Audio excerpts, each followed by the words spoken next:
All the Frivolous Dreams podcast with Kyle Rogers. Let's think big. Let's think stupid. Yeah, let's be frivolous. Get up, bring it on, bring it up, bring it up, bring it on. Pick your numbers, then open your packs. Cross your fingers, then declare a tax. Kyle ripped off Doug Benson. Doug loves movies. Kyle loves Magic the Gathering. This is not the Kyle loves Magic the Gathering. This is the Frivolous Dreams podcast with Kyle Rogers.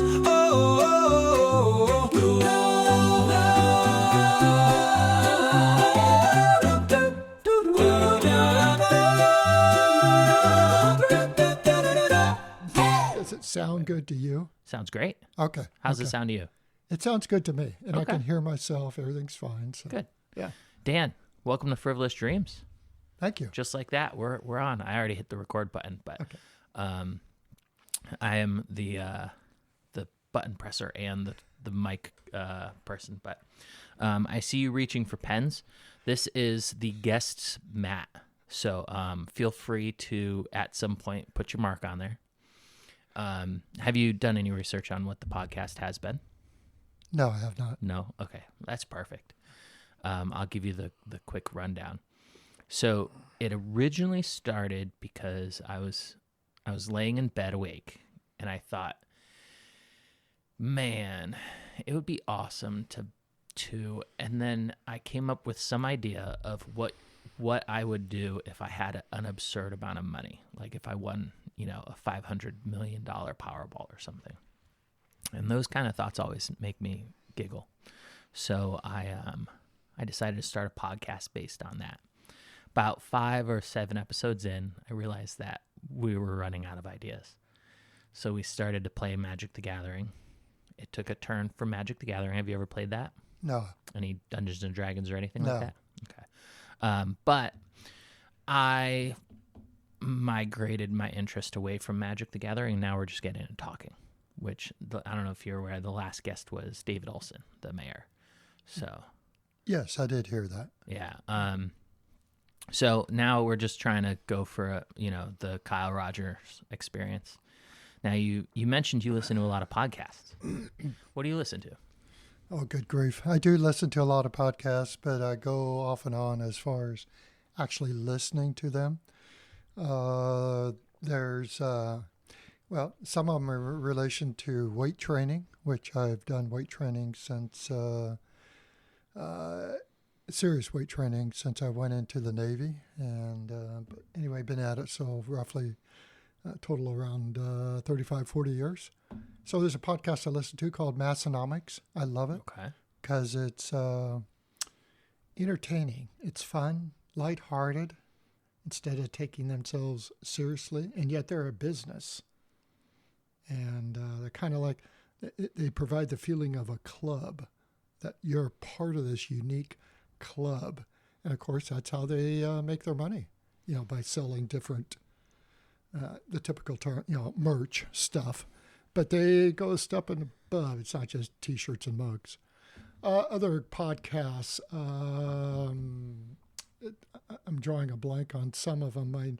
Neil deGrasse Tyson, astrophysicist, does a podcast, Star Talk, I think is the name of it.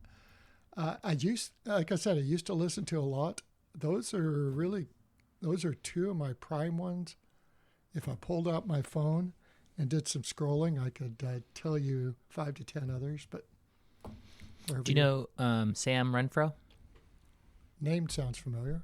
He's Bo Renfro's brother, but he does a lot of the powerlifting and stuff. Okay, I'm not just to cut in real quick. I'm a bodybuilder, Okay. not into powerlifting. I've Okay. tried at everything, getting into the different powerlifting movements and so on, but I find them too. I'm obviously in this scene. I find them too hard on have found them eventually. I tried it a bit, just working out at home and stuff, but too hard on my joints, my hips, my knees, shoulders, but especially my hip area. And I realized after a while that I just need to focus on training the muscles themselves and avoid getting the joints involved. My personal perspective on it, and it's been wonderful because for me, weight training is wonderful, personal perspective, but it's only wonderful if I can do it. Right. So if I'm injured, or not in a classical sense of being laid up 3-6 months because of a knee surgery or something, but just a week off here, 2 weeks there, another 3 weeks there, yada yada. No, I'm not into that. I want to feel the iron, whether it's the barbell or the dumbbell, almost every day. I can't do it every day. I miss it when I don't, but I know I need rest once or twice a week. But so if it means I need to train lightly for a few days, cool, train lightly. So because at least I get to train. So do you do a lot of plyometrics, or is it No. just lightweight, lots of reps kind of thing? To answer quickly, yes. There's a YouTubist, weight trainer, natural, and his name is Jason Gallant, for folks out there. He does weight training and has won championships at the natural level years ago, 20 years ago, whatever, but has continued to, and then afterwards started doing YouTube stuff.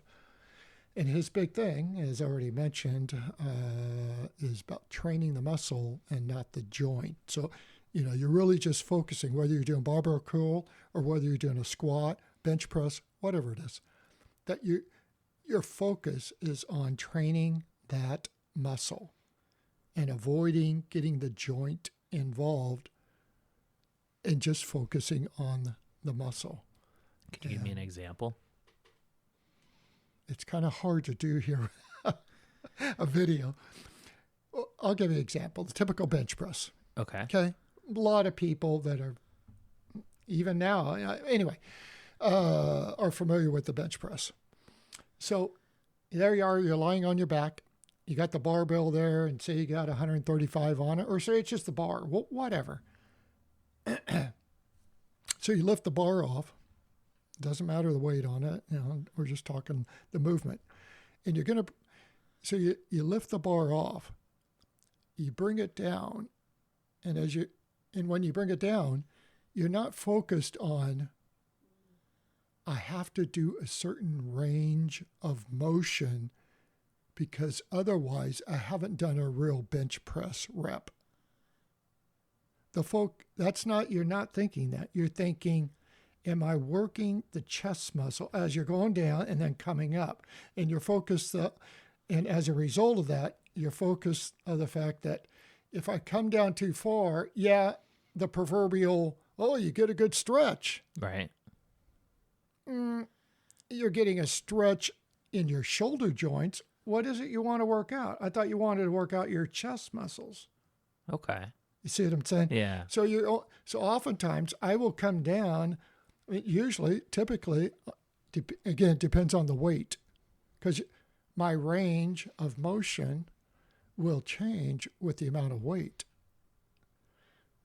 So, but typically, staying focused on the bench press, when I come down to maybe about an inch above my chest, maybe 2 inches, again, depending on the weight. Then I come up 3 or 4 inches, down, up, down. And with bench press, squats, overhead, press, I don't do those a lot.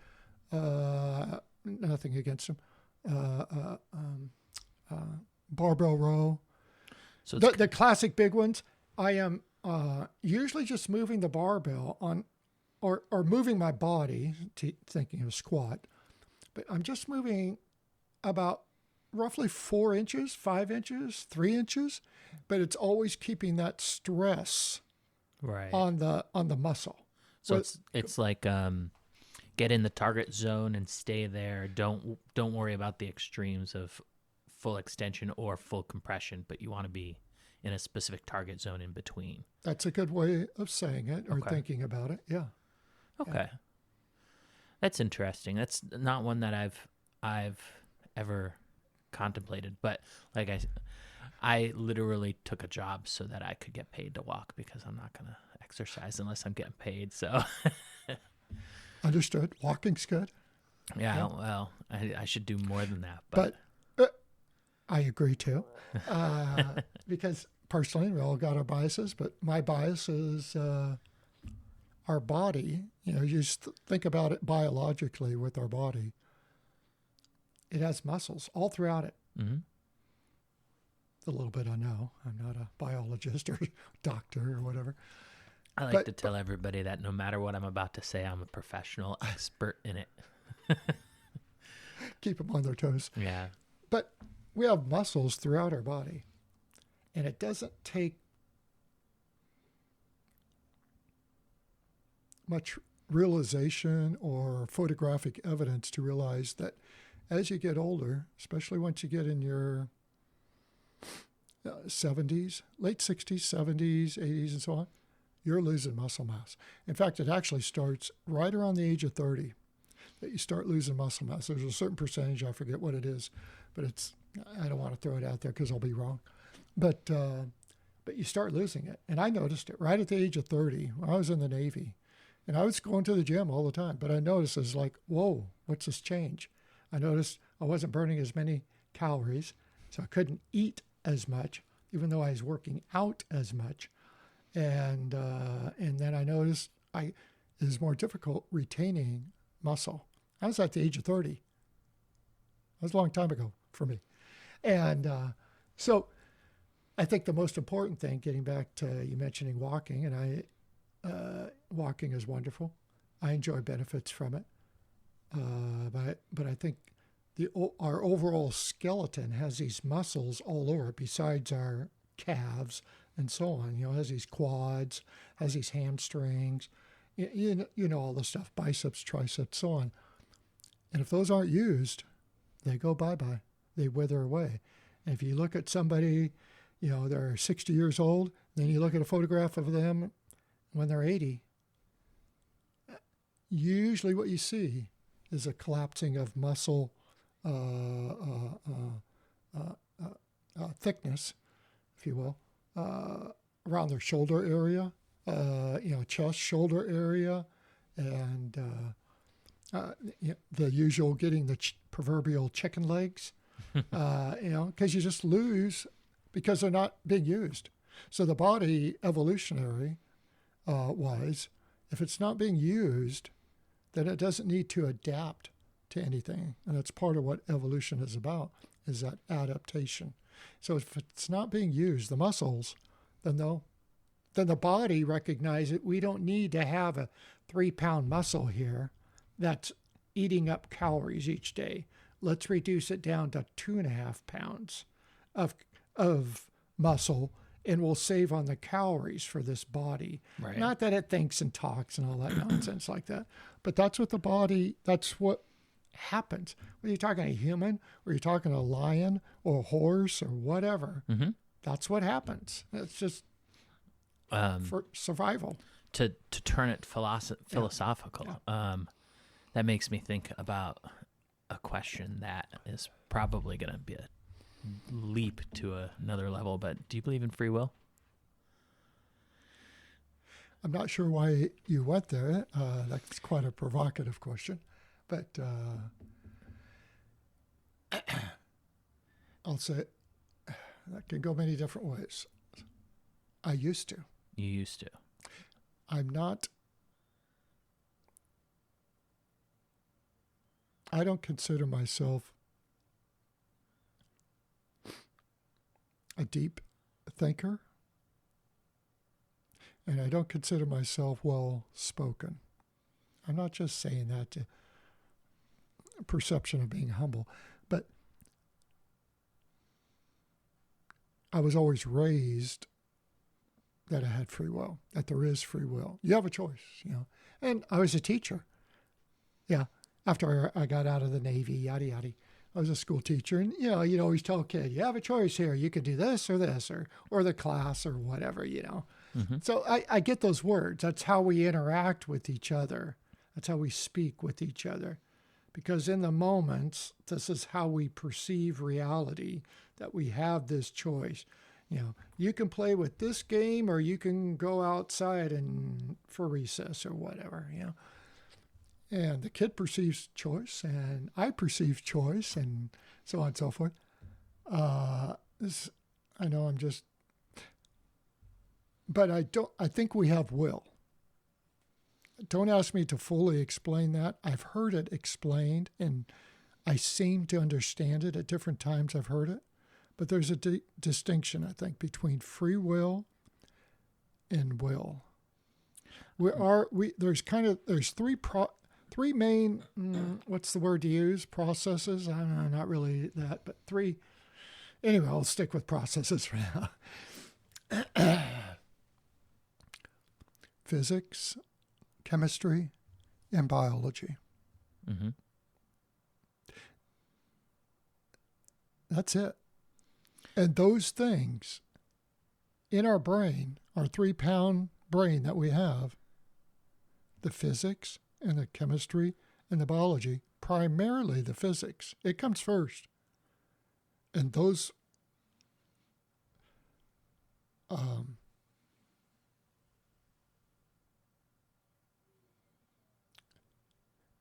descriptive forces of physics, not prescriptive, descriptive forces of physics that we have explored, scientists have explored and determined this is what happens, and we call it gravity. And this is what happens, it's the speed of light or whatever, all these things that are wonderful to learn about. And then I forget about them. But at least understanding them deeply. And but these forces are going on in our brain. That's, to me, the important part is that these forces are going on in our brain. The physics, the chemistry, and the biology.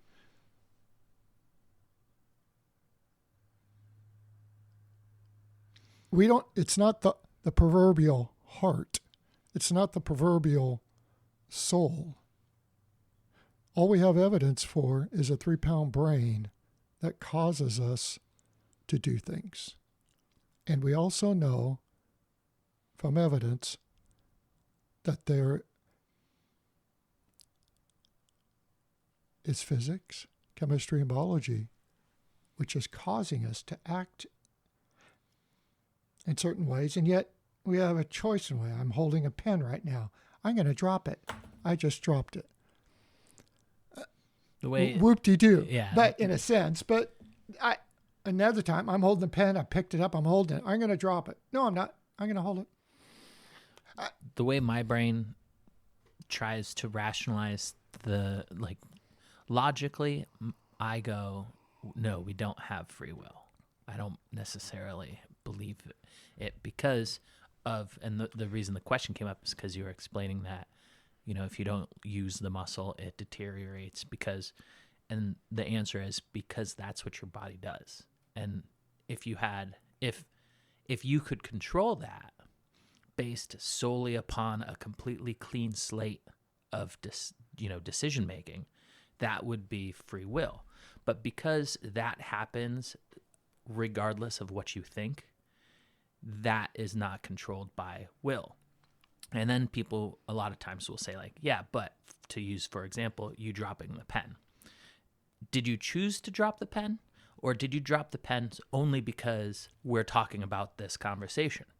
And, a lot of people, when I have this discussion with them, they try to say, well, that doesn't work because, you choose to quit smoking cigarettes. And it's right. But prior to choosing, you didn't have enough data in your computer bank. And then someday somebody went, oh, and also it causes cancer. And that went, oh, now there's enough data, therefore I quit. And it's like, if you never learn that, you don't quit. So did you really choose, or is it just a matter of data appeared and you reacted to it? And yeah, so I've gotten that conversation with some people who get heated about arguing one way or the other, but it always comes down to, yeah, but if there's no free will, then you're not allowed to change your mind. But yeah, so that's where that question came from. Good, thank you. Um, It's as I briefly mentioned, it's a topic I usually enjoy hearing about from people that are really smart, so to speak, about it all. Well, reminder, I'm a professional. I've, like 12 years of psychology plus 10 years of chemistry. Right? Right? Professional and everything. That's how the podcasts work. With that said, though, I'm going to subject change kind of. So James said that you are on the board for the library. That's quite a subject change. Right? Curveball, left field. But so I wasn't expecting to discuss weightlifting with you. I was thinking that we were going to discuss library stuff. But by all means, we can go back to weightlifting. But so what is it how does the library work? Like, I always assumed that it was just like the city goes, here's money, have books. And then I Googled it, because of this, and it turns out there's at least 3 people involved in running it. You and I think there's 2 other people or 3 other people on the website.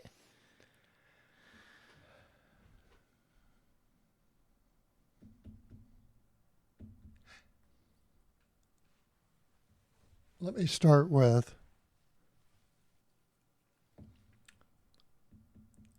so it doesn't sound like I have all this information. In November 2024, I was approached to be on the library board. And long story short, I accepted, Mm-hmm. I did a lot of research beforehand, though, I reached out to 3 different individuals because that's just who I am. I just like to, find out about stuff, Anyway, I didn't have a clue about the library, about anything of it.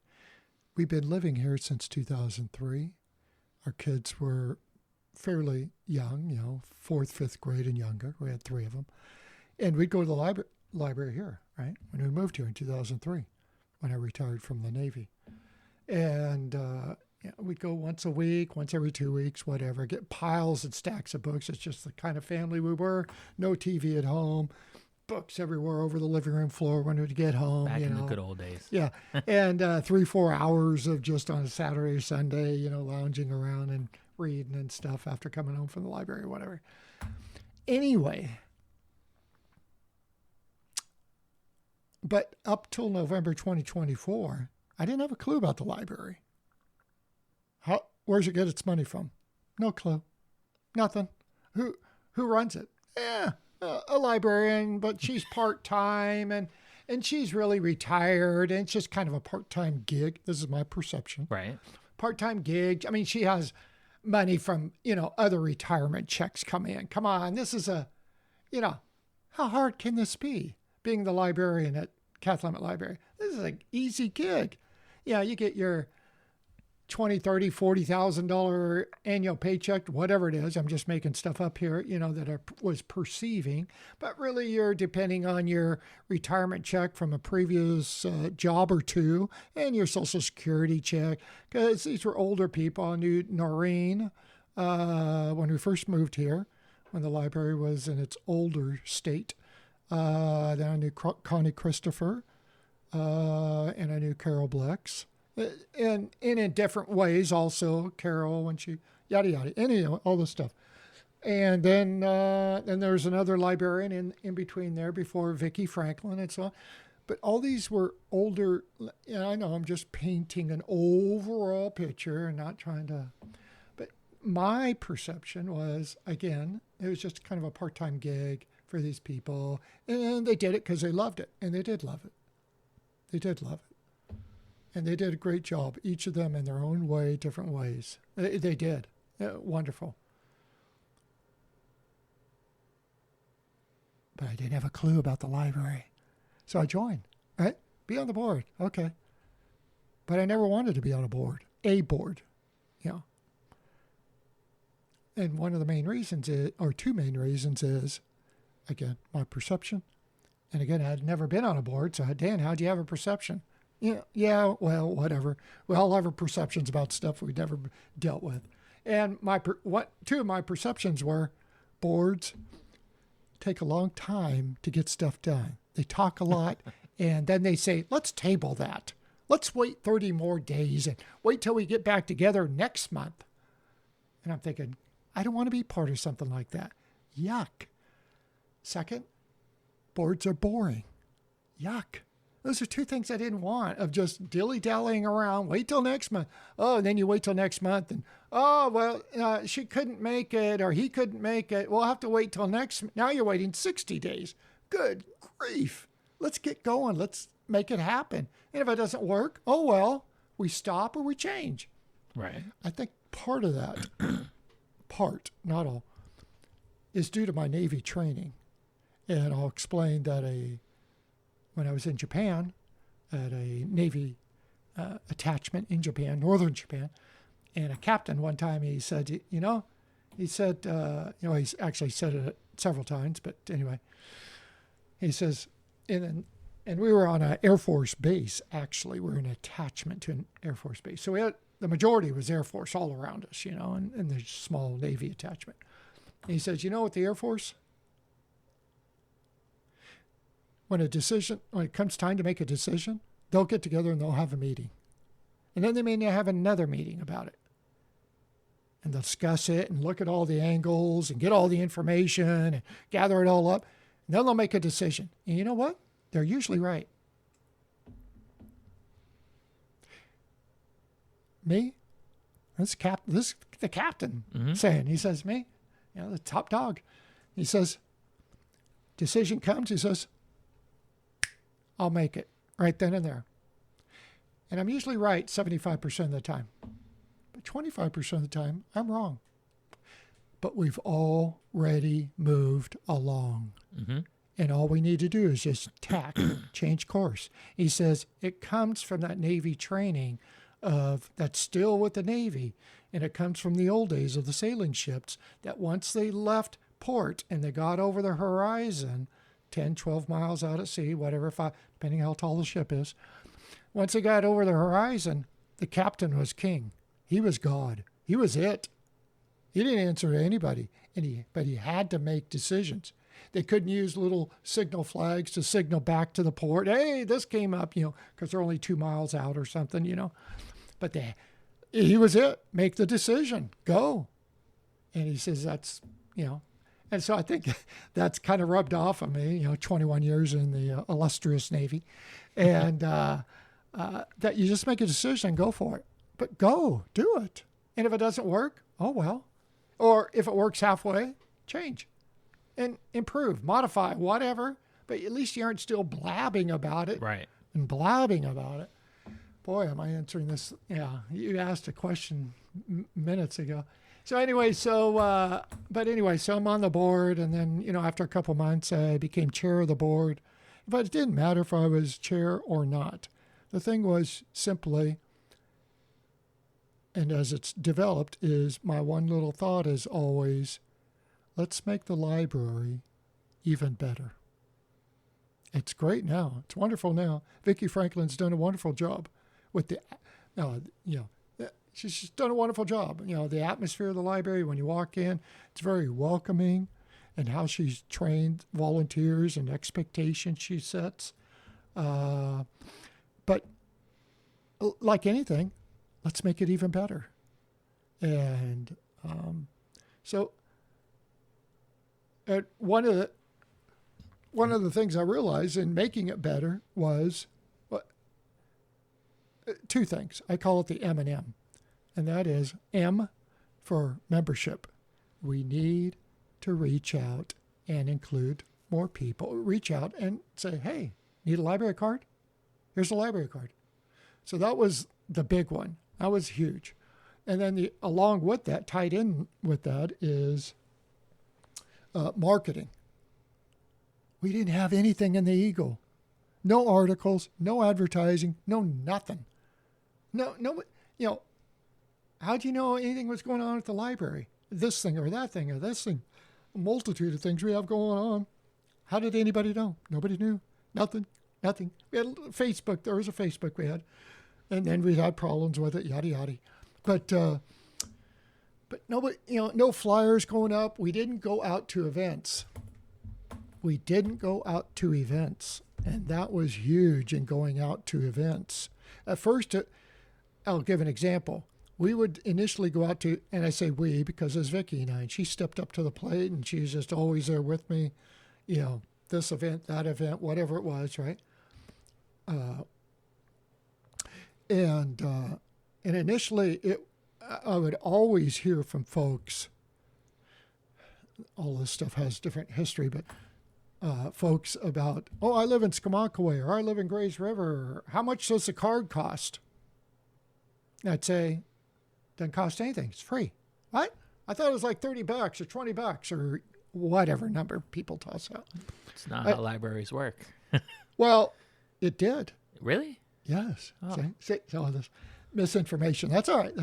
It's in January 2024, about 10 months before my time, January 2024, the board and the town council agreed, hey, let's take away this charge we're charging people. Because the card, up to that time, you could get it for free if you lived in the town of Cathlamet. Okay. I know this might surprise some people out there on West End or wherever. The town does not include Puget Island. It does not include Alokaman Valley. It does not include, except for a few little houses on Messenger Road and couple others. It does not include anything up Greenwood Road or anywhere else, Fern Road or yada yada. It just includes primarily just as you're going up Columbia, and all that area there, and then down from Main Street or down from right. the main drive there, down to the water. Generally speaking, that's Cathlamet, the town, okay. And that's it. And that's roughly about 550, 600 people that pay for the library through property taxes, and there are sales taxes. Sales taxes are the biggest income for the town of Cathlamet. And then second is property taxes, from everything I've read and from words I've heard spoken. So these people are paying for the library. So when the decision came in January 2024 to remove the $20, $30 fee for people that live in Skamakaway, Grays River, Rossburg, whatever, Alokaman Valley, Puget Island, is because they're only bringing in about $1,200 from those fees. Right. And So they said, 60 hey, people or so. let's get rid of that, because if it's a single mom out there that has a couple kids and she goes, I got grief, I got to pay another $20 this year, we don't want her deciding between a bag of potatoes and some hamburger and a library card. Right. Make it free, So they did that. But hardly anybody knew. And so I came on in November, 10 months later. I didn't know anything. It took me a couple months to realize, and then it started dawning on me. Wait, We didn't tell anyone. we have a card that we can give to everybody for free. They can become a member. Now, does it have to be a Wahkiakum resident, or could Yes. it be someone from Cowlitz? Wahkiakum resident, Okay. for the most part. There's some caveats, like anything, but 98% or whatever percent, 95, whatever, It's people. You have to be a Waukaika. If you're a Waukaika resident, you get a card for free. End of Okay. discussion. Getting back to what I was saying. So we're going to these events. How much does it cost? I live Rossburg. I live in Salmon Creek. I live in Altoona, yada, yada. And no, it's free. And then after about 5-6 months, you never heard it again. Finally. Why? Because we were going to events and we're putting it in the Eagle week after week after week after week. And there's an old, but in my opinion, true marketing motto or what saying of you have to hit the customer 7 times. And then the customer will go, oh, I didn't know you had that.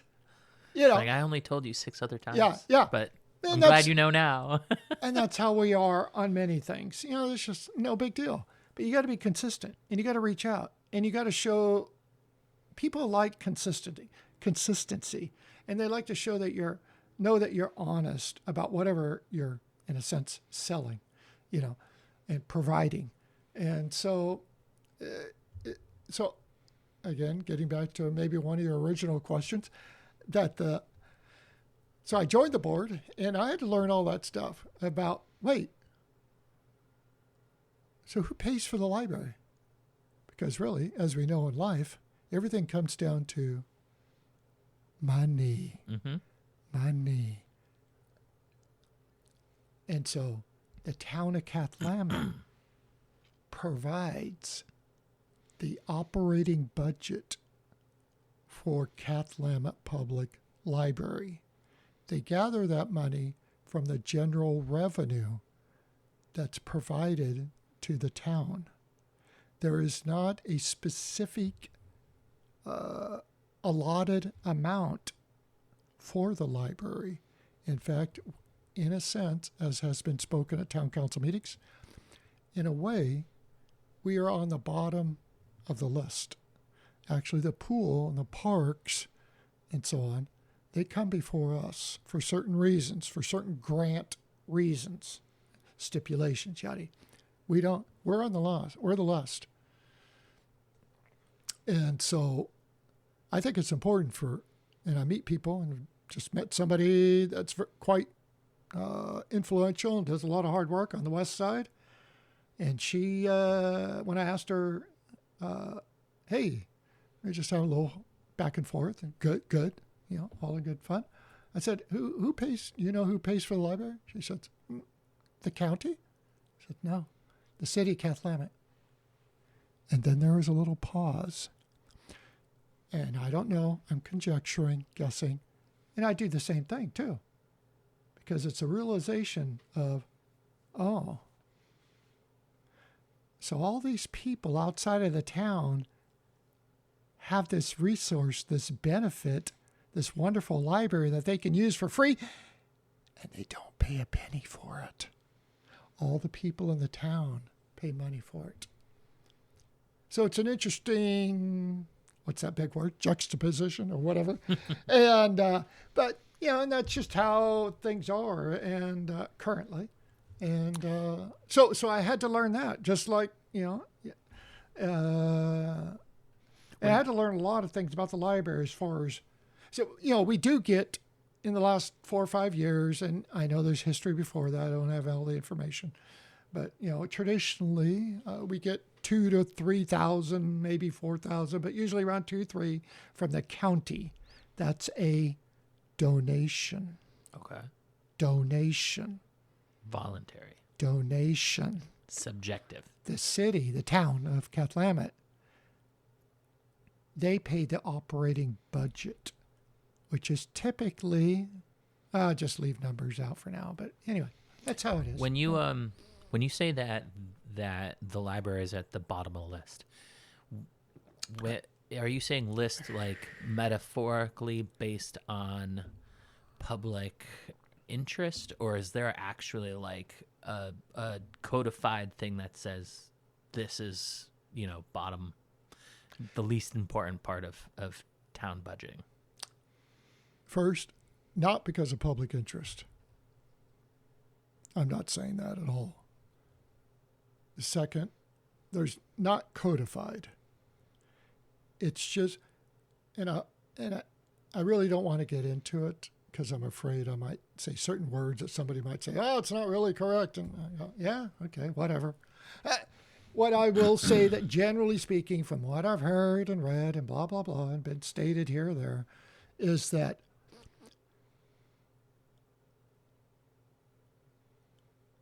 the pool, parks,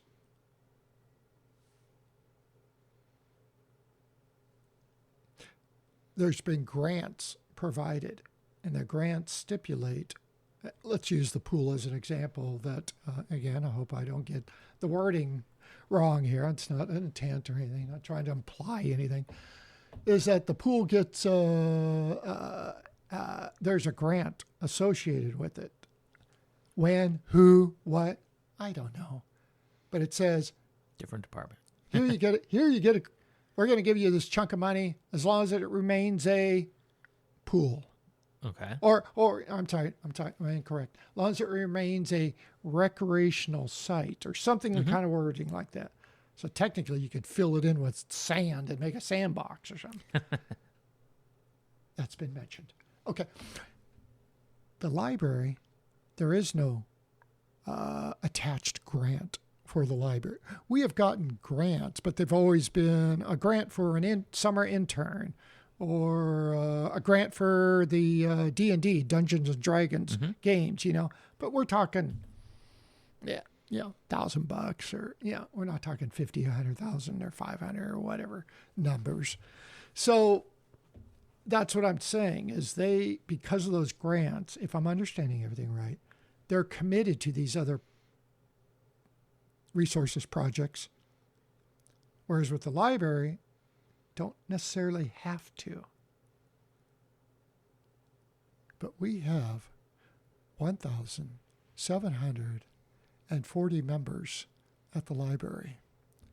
1 year ago, we had 980. That's quite the jump. It is quite the jump. And some people might say, well, Dan, that's just because you've been so involved and yada, yada. And I say to them, yeah, but that's not the full story. The full story is, I've been out at events along with Vicki Franklin, and I've been here and I've been there along with Vicki Franklin and others.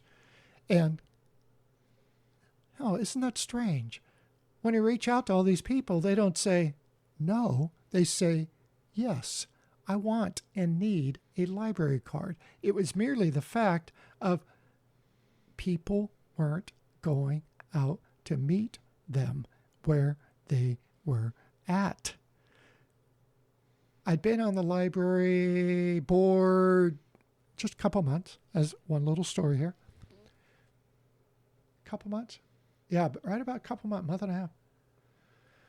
And I wanted to get advertising in the Eagle, right, and articles and so on. And I went down to the Eagle to talk, and I had a wonderful conversation with the staff down there. And then I brought up about something. Somehow it came up lightheartedly about library cards. Do you have a library card? Whatever. I don't even have a library card. And I'm thinking, wait a second, you got to be kidding me. I'm thinking, and nothing against. I'm not talking anything about. I'm just talking in general. I could have gone to the PUD. I could have gone to the pharmacy, patty cakes, whatever, the hardware store, whatever, talking to folks. It's not about the certain folks. It's about the fact that here I am. I'm just talking about, I'm in this small locale of the town of Cathlamet. Yeah. And you're talking however many feet, 300 feet, 500 feet, whatever, that you can walk to the library, right? And get a card. But you don't. Why? And I'm being nice here. Because we're lazy. I'm lazy. Trust me. I'm lazy. And so on certain things like that, it's like, because lunchtime rolls around and what? I don't want to go to the library. I want to go somewhere and eat and relax. I get my brown paper sack out and I just want to kick back and not do anything. I don't want to go up there, da-dee-da-dee-da, come back, and now my lunch is over. Right. Lunchtime is over. I don't want to do that. And I'm standing there, and we're talking about all this, and I'm realizing, good grief, these people don't have time or desire, whatever, to go up there. I'm thinking, bingo, We got to go to them. We got to go to them. Well, one of my things, I've never done it. And Vicki and I had many conversations about this, was about having somebody like a summer intern or somebody individually going around to all the businesses and saying, hey, would you like a library card? We've never done that. But what we have done is go to the second better thing or best thing or second place thing or whatever you want to look at it, is going to all these different events like the Deer Run, or you go to the Skamoukwak Grange for the breakfast that Season Long puts on each week on Thursdays. Or you go to Grays River Grange to their regular monthly meeting, or you go to the Westside Farmers Market each week, which we were at, or you go to the senior lunch, which I just went to last week, which was wonderful, out at Rossburg Hall, Community Hall on Thursday. And Diane and Frida Futh, wonderful, helped out there. Or you go out to Puget Island for the National Night Out. We signed 25 people there, library cards.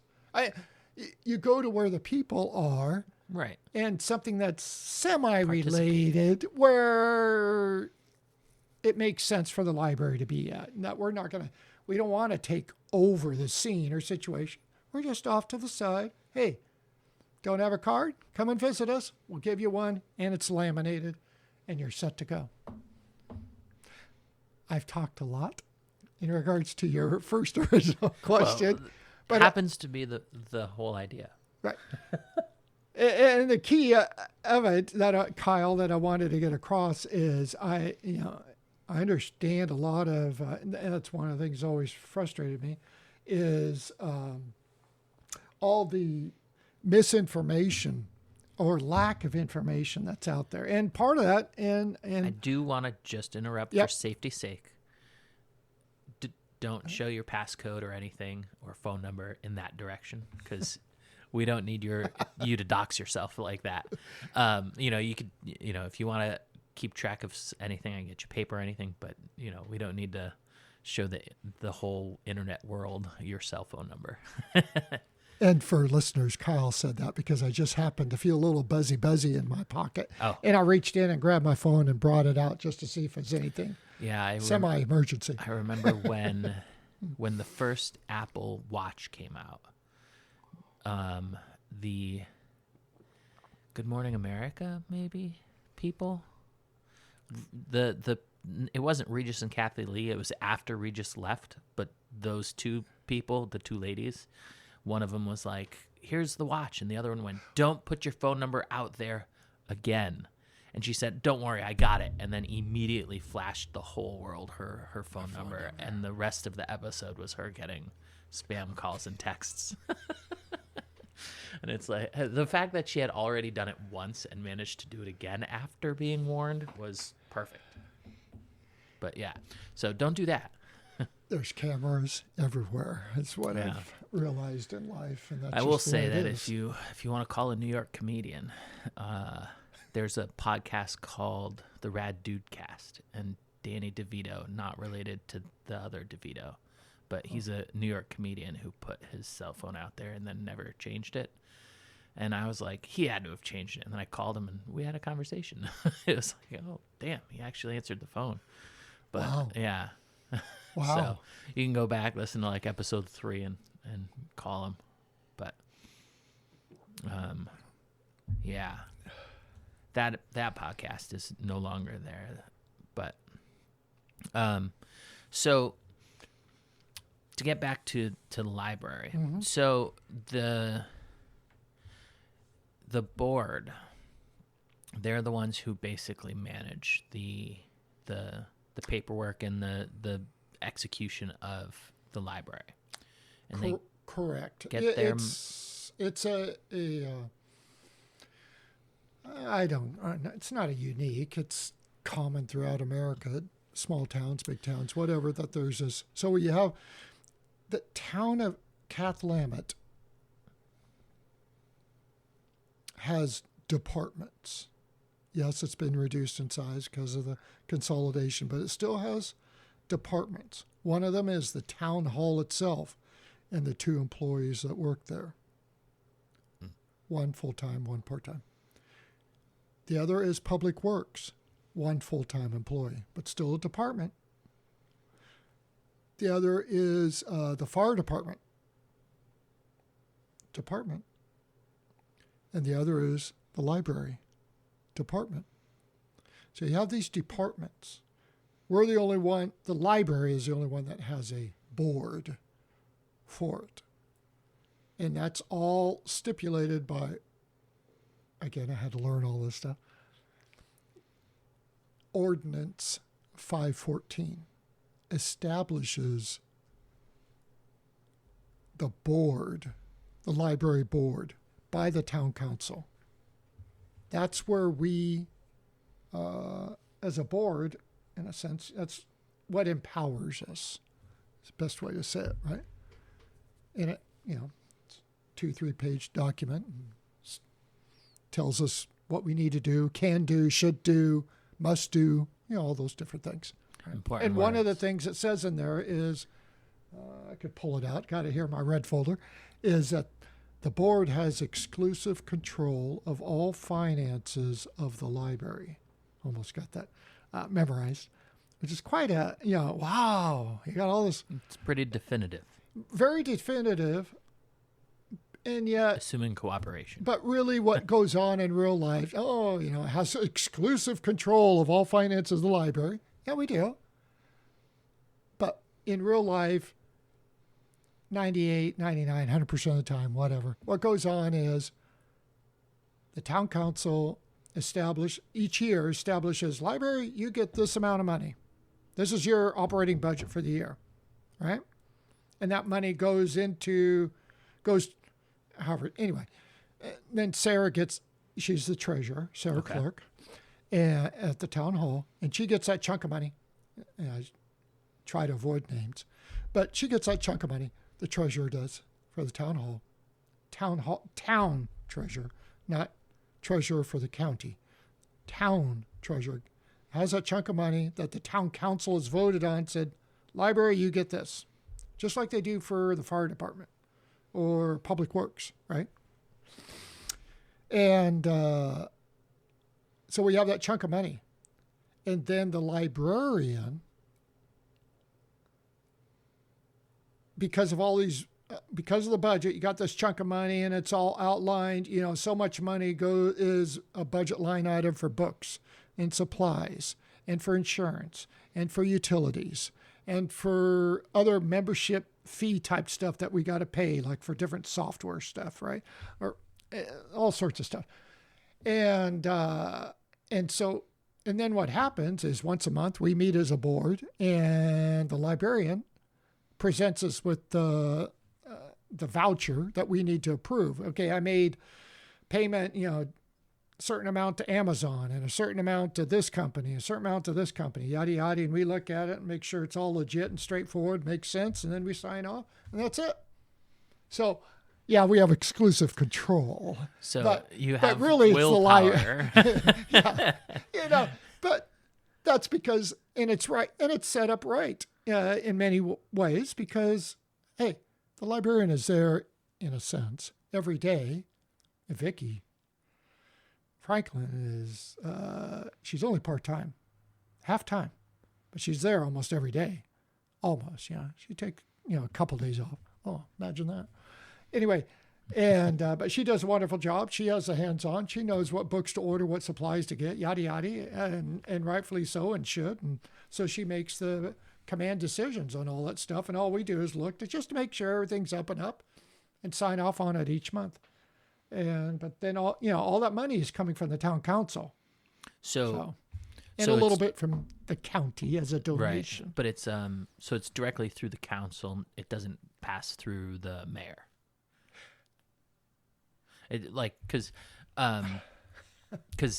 to go with the federal theory, it's like the Congress goes, this is the budget, and then the president goes, okay, this is how we're going to spend it, as opposed to, but the council says, library, here's your money.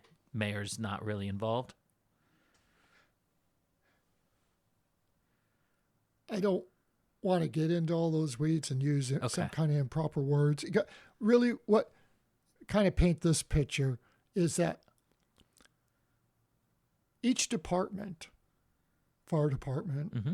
public works, us, you present a budget. Hey, this is the amount of money we need, right, for 2026. Mm-hmm.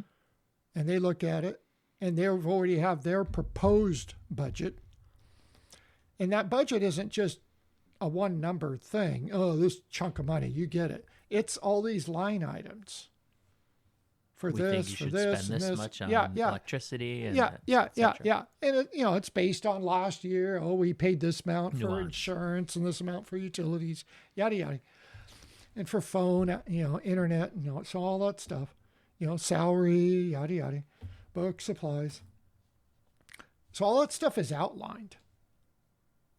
So what I'm getting at is that's what the town council is voting on and approving, and then and again, being careful with words, the mayor, and I don't know what to say as far as approves it, acknowledges it. I don't know the proper verbiage there. So, But it goes to then it just simply goes to the treasurer, and then the librarian, in 2026 starts drawing on it. Oh, we need, make something up, the second week of January, we need 10 more books, and there's our budget line item for books for makes a certain amount of money. Okay, cool. And then you just start drawing on it. Here's a controversial thought I just had, because I like to push the boundaries, but are there like limit rules against what books you can and can't have at the library?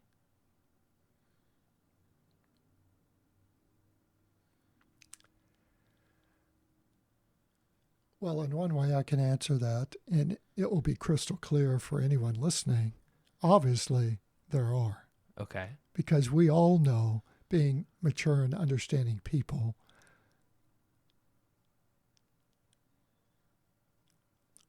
you're not going to go into that library and find we'll just say certain books.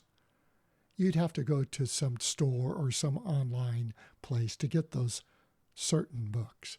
You're not going to find them in there, and you wouldn't expect.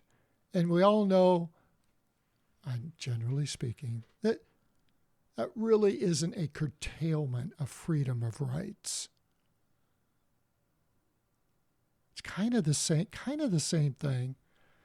And I'm just yapping here. Dan Turner's thoughts. So, you don't expect to go into the little section that we have for kids. Like there's a certain little section that, little picture books, a few little words. Kid section. Yeah, and you don't expect to find adult book. I'm talking books like The Grapes of Wrath. Right. Or something by Shakespeare, or Crime and Punishment, or no, it doesn't make sense. So, to get back to your question, we don't call them rules. There's a policy that we have, and in fact, we reviewed all of our policies for 2025. That was one of my goals, and we actually did it. And it took a lot of work by the board, and they did a fantastic job with that. It really did. It was a lot of work. So we've updated, and one of the policies was that, I forget the actual title, but it's in regards to deciding on books and so on. But anyway, was there something specific or? No, I was just thinking about it because it's like it is directly a public, service, I guess we could call it. Right. So it's like, would that fall in the category of it's against the rules to ban, not allow, whether it be through a direct banning or I'm just not gonna get that for you? Or is it one of those things where it's like, yeah, but it's also a question of appropriateness? Do you know what I mean? Like, right. The whole theory of like, well, you can't put the, and I'm not passing judgment on where I stand on any of these arguments, but the argument of like, well, you can't put the 10 Commandments if you're not willing to put Baphomet, and vice versa. So if you're not willing to, stock for let's go to all the way to the big capital H, Mein Kampf, versus if you're willing to put the Bible, then you also have to put Mein Kampf or whatever kind of thing. Like if there's any rules like that, or if it's just a little more ambiguous.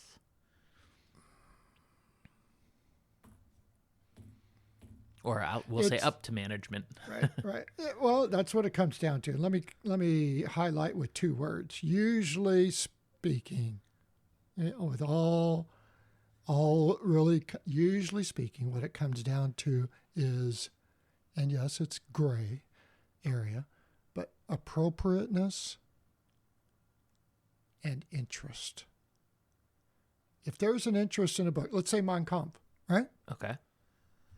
I could see us having that book in there. But is there, as far as appropriateness, I could see us have, this is Dan Turner speaking, but is there an interest? Is it just going to sit on the shelf and never be checked out? Right. You know what I'm saying? Yeah. Or maybe there's an interest. I'm now thinking of other books, right? But is it appropriate? I know it gets down those definitions. Well, what do you mean by appropriate? Why shouldn't I? Yada, yada, yada. Understand? And, that's how life is. Life is not clear-cut, black and white. And so you just have to take your non-free will and...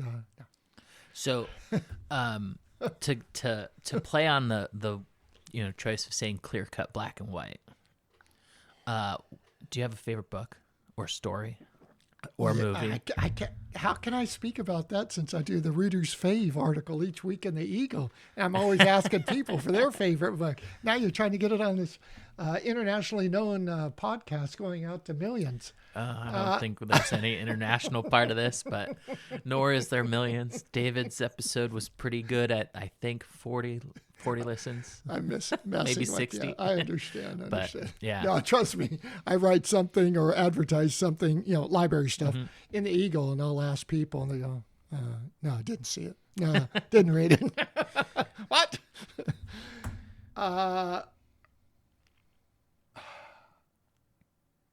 What was it? Favorite book or story? Book. So I will say,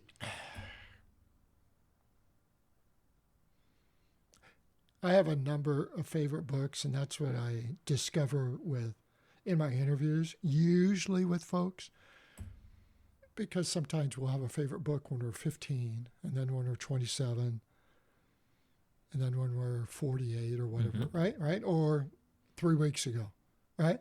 And for a variety of reasons, because life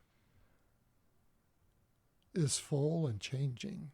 Yeah, nothing's static. But I have a friend, Julie, who said that the difference between somebody who is a fanatic fan of something versus just someone who likes something is whether they can pick a favorite or not. Because if you could say, your favorite ice cream is pistachio, then you're not an ice cream fanatic, because then you have to go, well, are we talking fruit or sugar? Because there's all those chocolate ones, and then there's all those fruit ones, and those are different categories. Their example was comic books. Are we it's like, what's your favorite comic book? If you could say Superman, then you like Superman, but you're not a comic book fanatic, because a fanatic would go, wait, are we talking independent, DC, or Marvel? So does that mean I'm a book fanatic now? I suppose it could put you in that category. You don't want to say that. But I like, when it comes to my personality, I'm not a fan of your stereotypical storyline, like a Marvel movie kind of, or comic book situation where it's like established good guy, established bad guy. We know where it's going. It's just a question of how. I prefer more like Stephen King, where it's like, is this good? Is this bad? There's so much gray and just enough information to not explain anything. And that's what I really like. So I would call it my favorite book, but it's not The Mist. It's my favorite movie, but the book was great until the ending.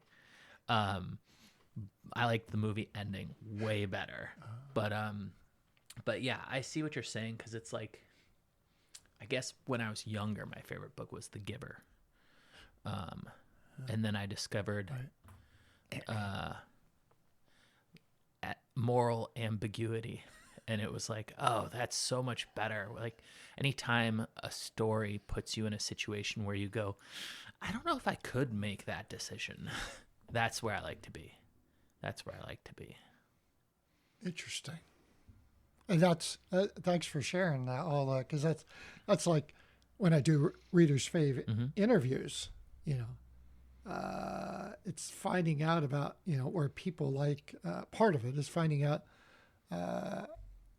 where people like to be with their reading, or in those situations, like what you're describing about that ambiguity. But some people don't like that. That's not what they want with their reading. They want more black and white and finding out the answer and so on. So to go off of that, I have usually been in my life with the more black and white, but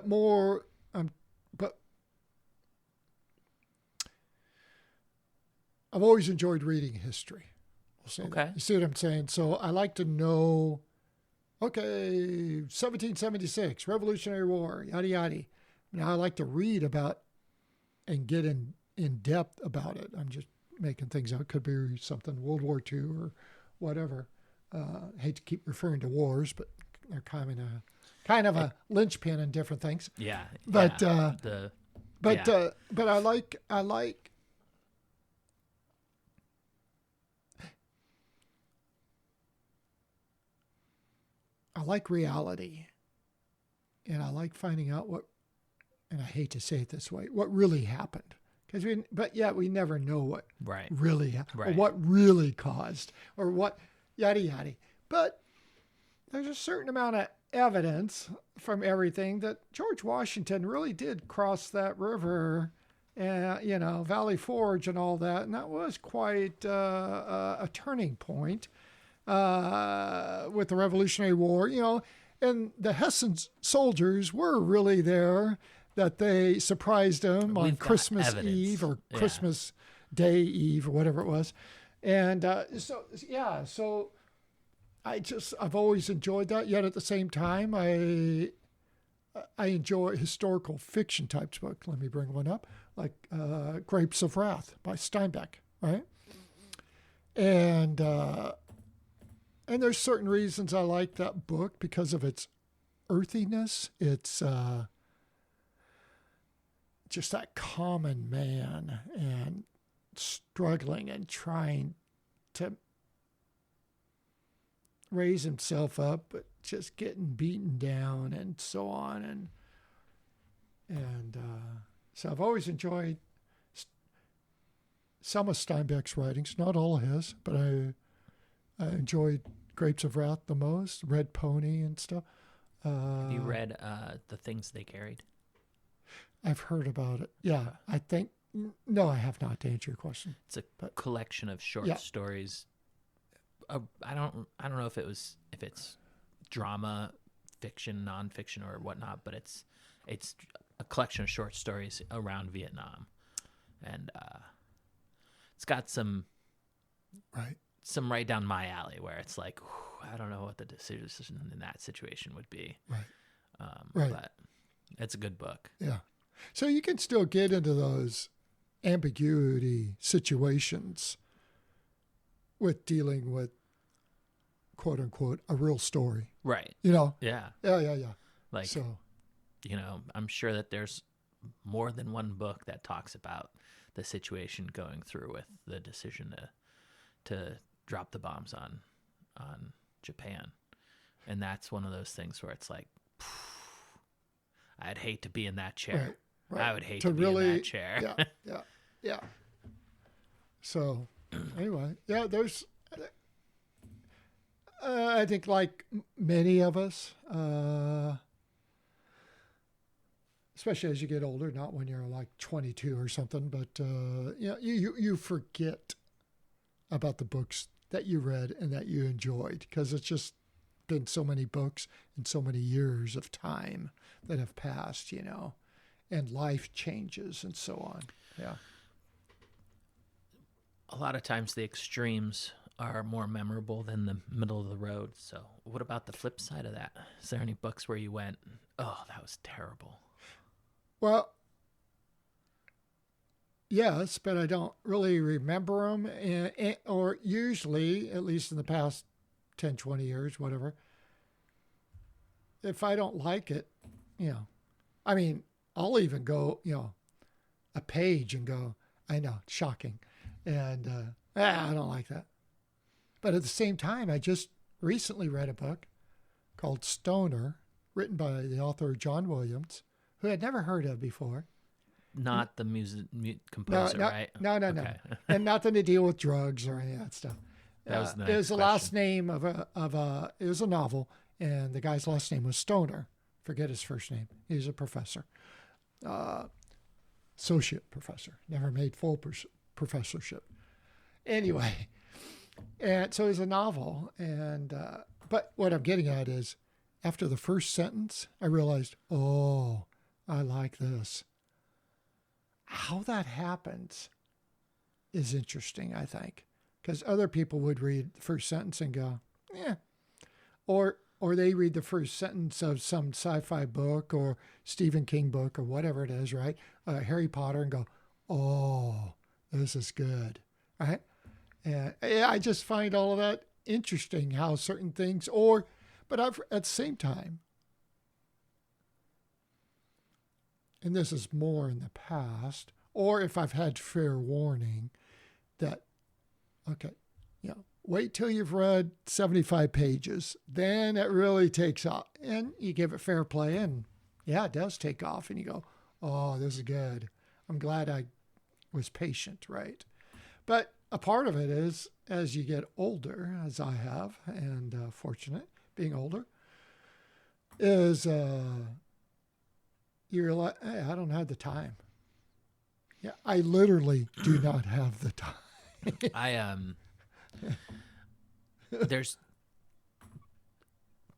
I like to think that there's two major categories of people when it comes to storytelling.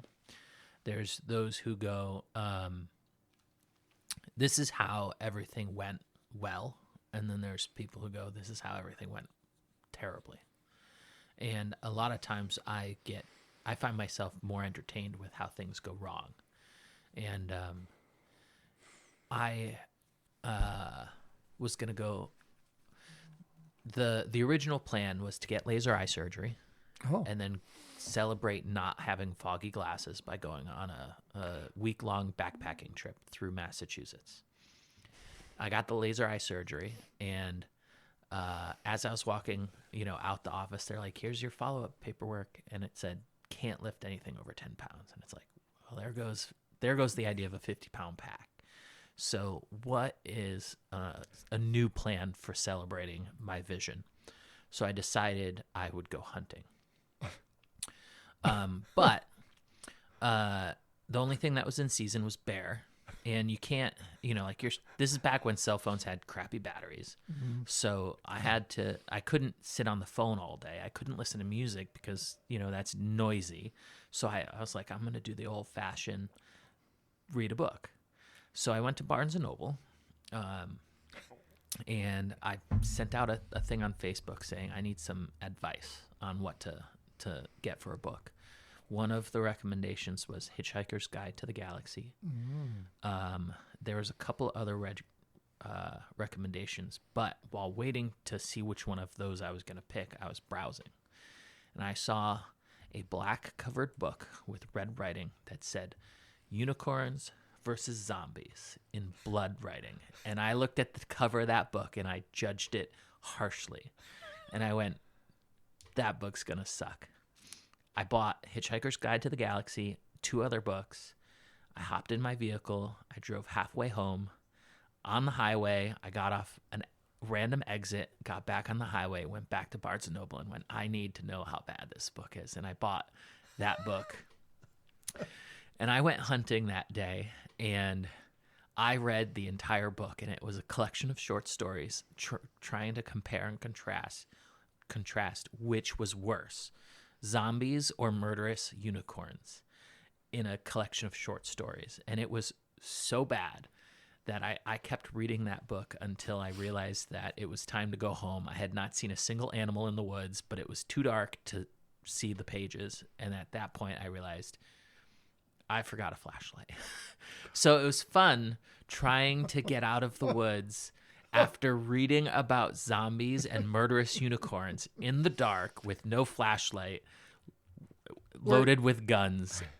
It was exciting and memorable. We'll say that. And yeah, so that was a terrible book. Memorable, noteworthy, terrible book with a story. But yeah, don't recommend it. Still haven't read Hitchhiker's Guide to the Galaxy. Good book. Yeah, I've heard. I think that was Connor Brennan, who was a past guest on the podcast. But yeah. So that was a terrible book. But how often does the library exchange books, we'll say? Because you can't keep ordering them without getting rid of some, I would imagine. Well, first, that's all in the librarian's hands about all that. I don't get into all those weeds on all that stuff. That's her or his, whatever, job. And but generally speaking, we get a librarian report at each library board meeting each month, and the librarian, Vicki Franklin, she'll have in there on one of the areas about circulation or about books that she's received, right? Received, like, I can just recall, like last month is like 260 some books that she received, and I just happened to ask some questions about it. I was just kind of curious, but most of those books are not, so she and volunteers have to go through them all, and then you check and see, one, like I was talking about before, just generally speaking, is there an interest for this book? Has been a demand? Is it appropriate for the library? I know, judgmental in a way.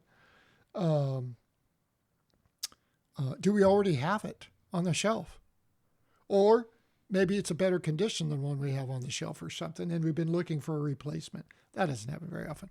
But those are kind of the big areas that you're looking at. You get all these books, and out of that load of books, it's like 1 or 2 or 3 books that we kept for the library.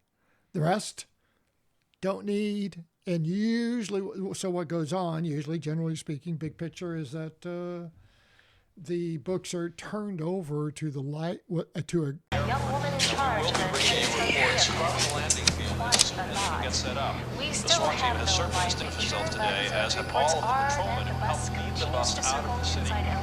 Potentially a disaster situation, and it's definitely been diffused to some extent. There are still a number of lives.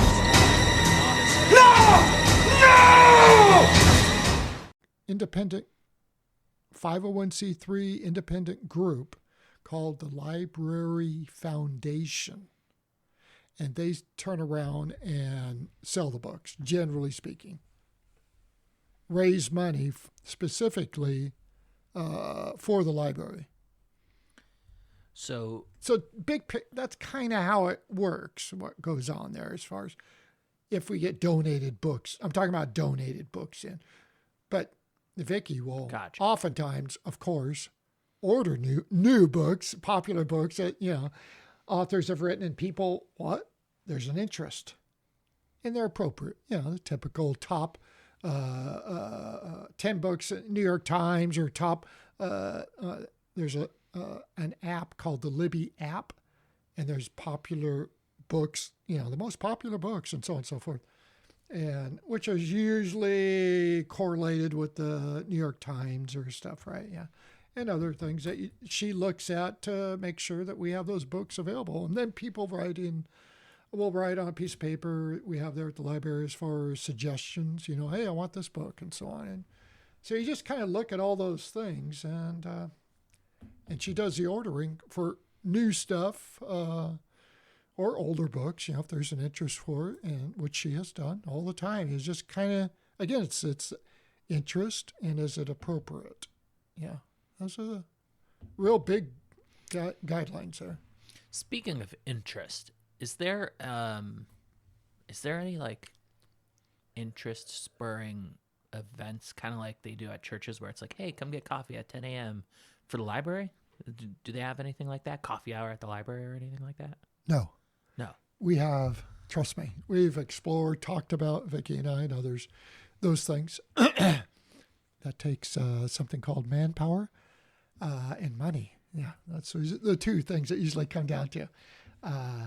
We would love, in some ways, to do something like that, speaking specifically in regards to coffee.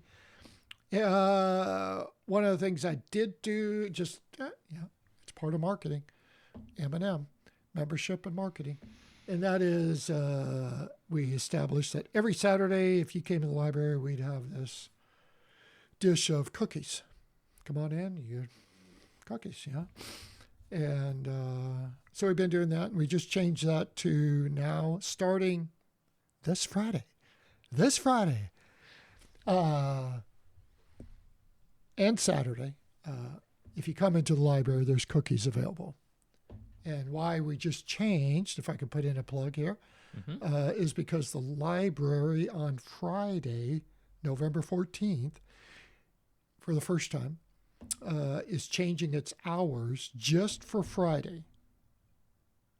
Just for Friday. The hours will now be 11 a.m. to 2 p.m. just for Fridays. All the other hours remain the same, no change.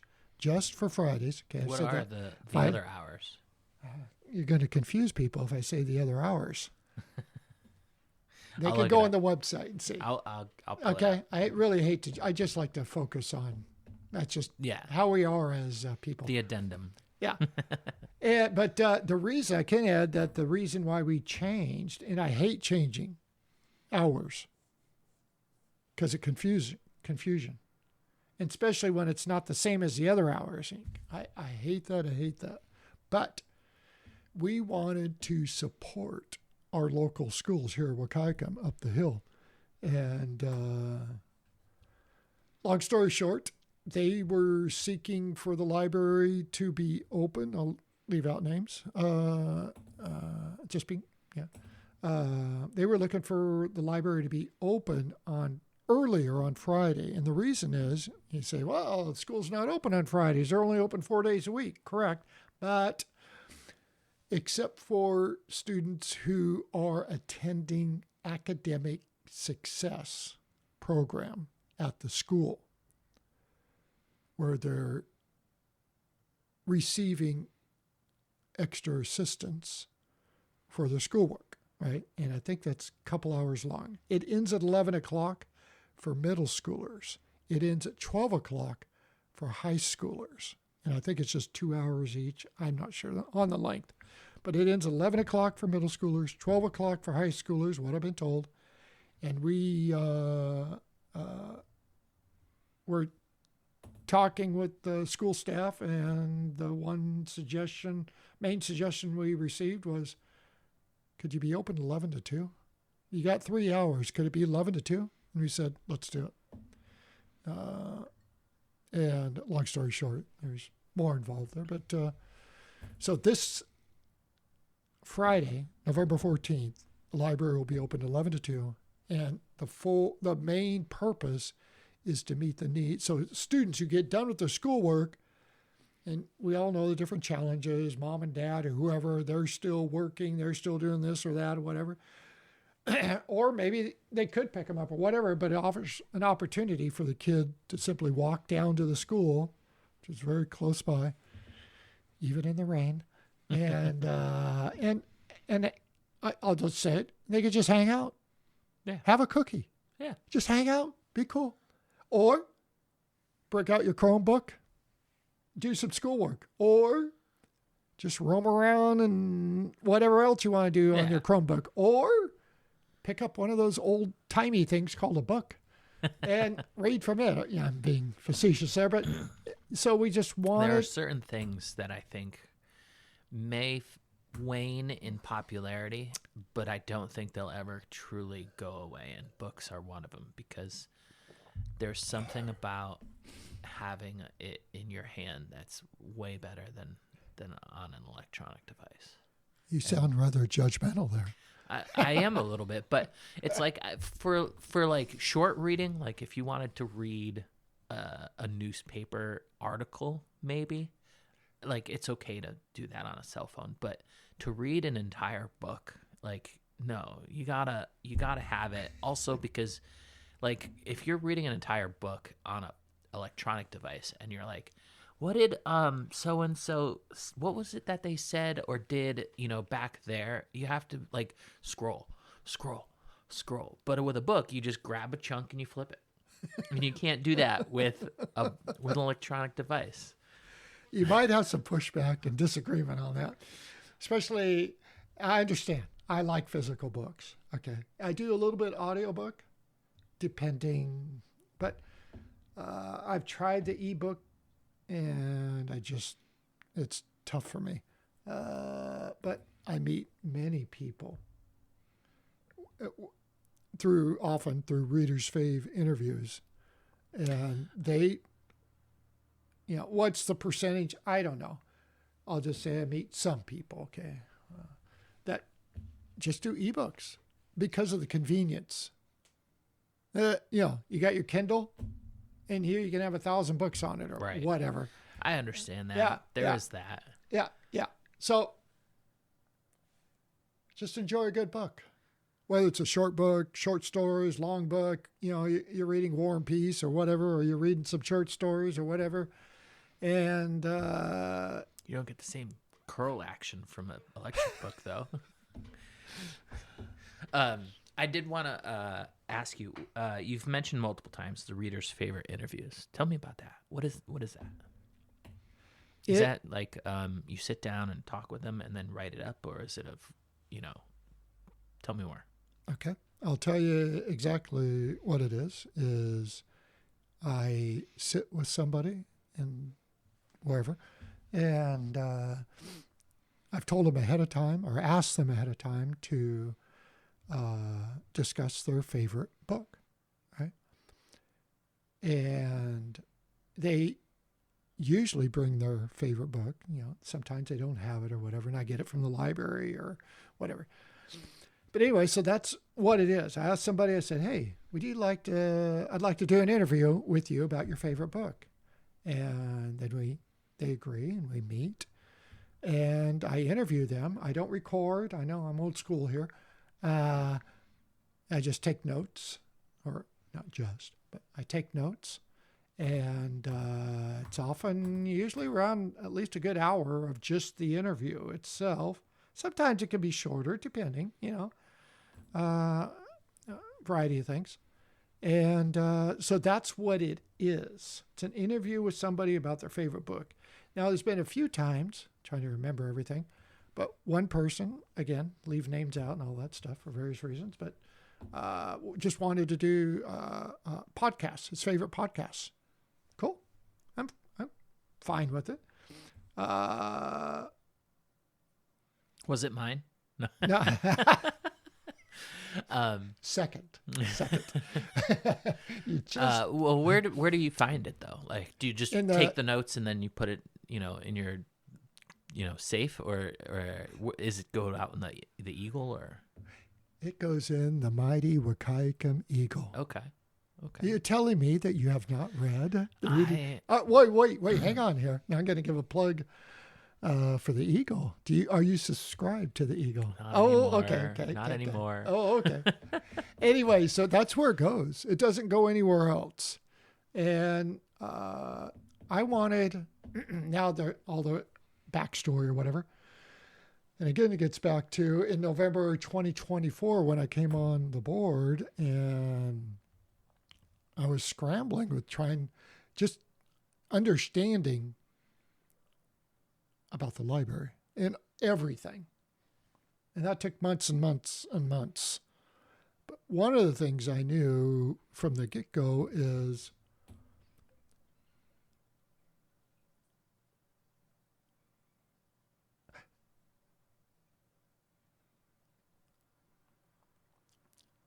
one of the things I knew from the get-go was the library is not in the paper.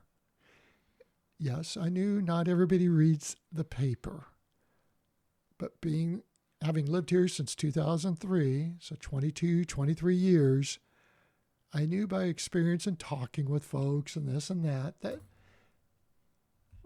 many people in the county get the paper, may not always read it, half read it, just read what they want to read, yada, yada. Sheriff's report. But they get it.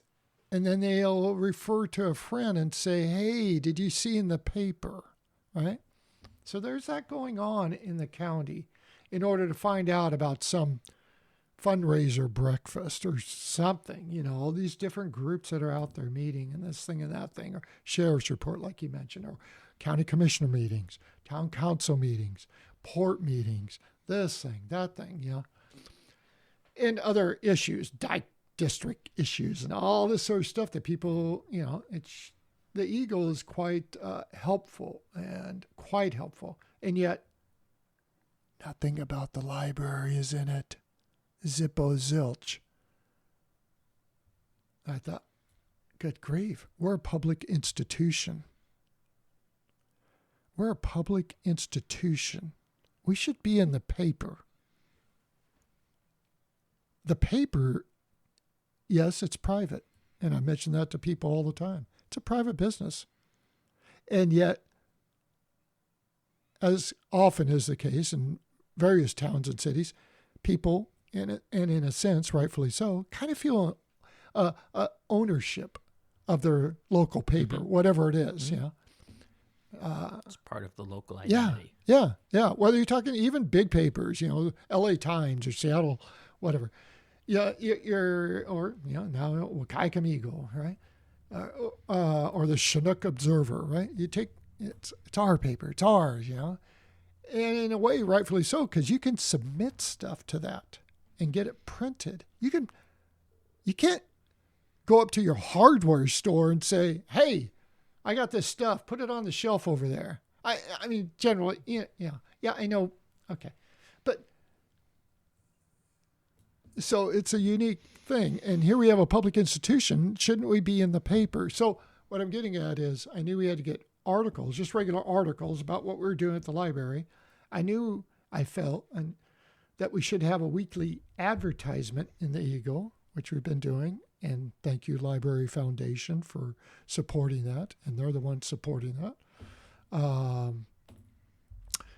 But also, I wanted something that wasn't necessarily library, but it was about reading.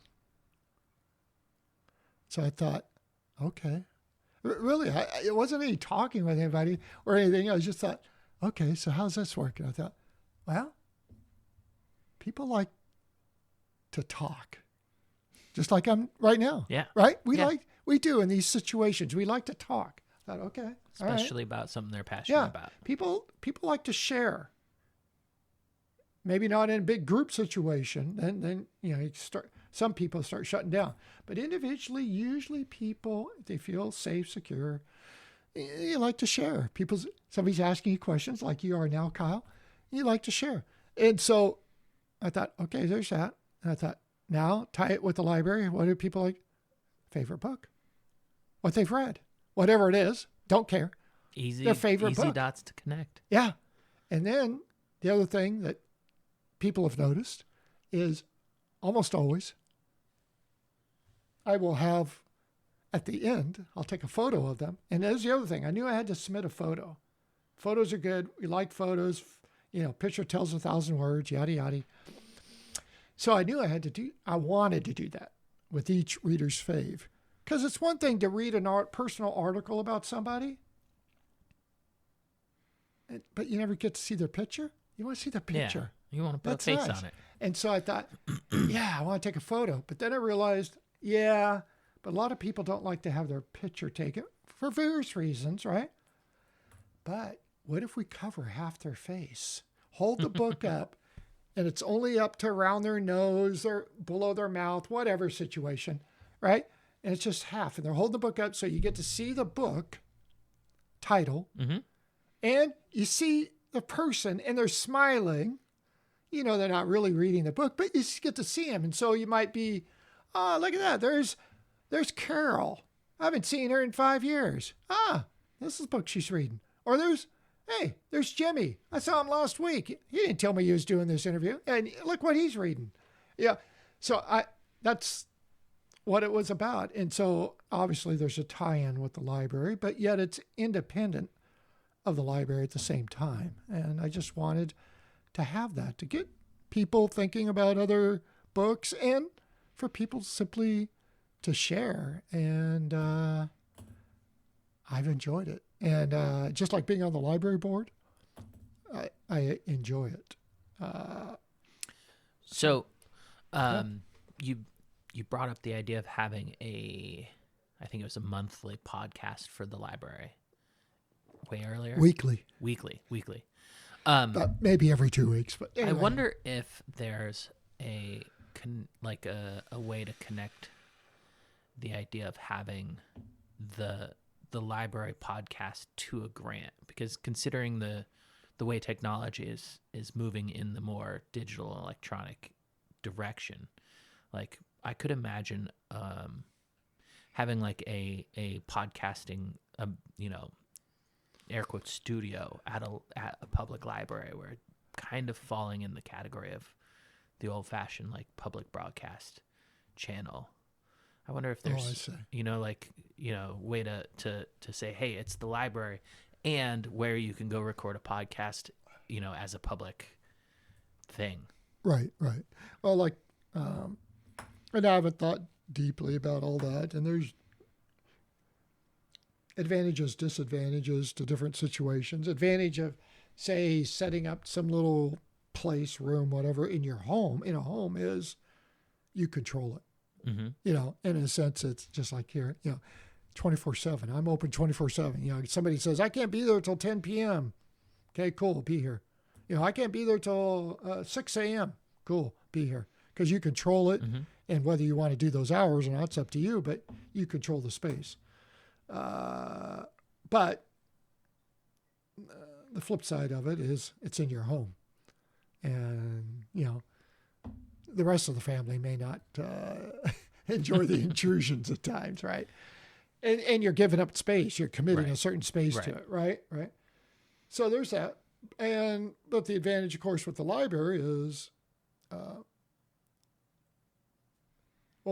some people might feel more comfortable in this public space coming into it, right, than coming into your private home. Some people, right? And then you're limited by unless you have access, and I do not have access, and nor do I want, to the library, but you're limited to the time that the library is open, or the librarian is there. Oftentimes I go in the library because Vicki is there, and she's, look at that, working outside her hours. Cough, cough. Breaking the rules. Volunteering. Anyway, so whatever. Wonderful librarian we have. But no, there's a possibility for both. But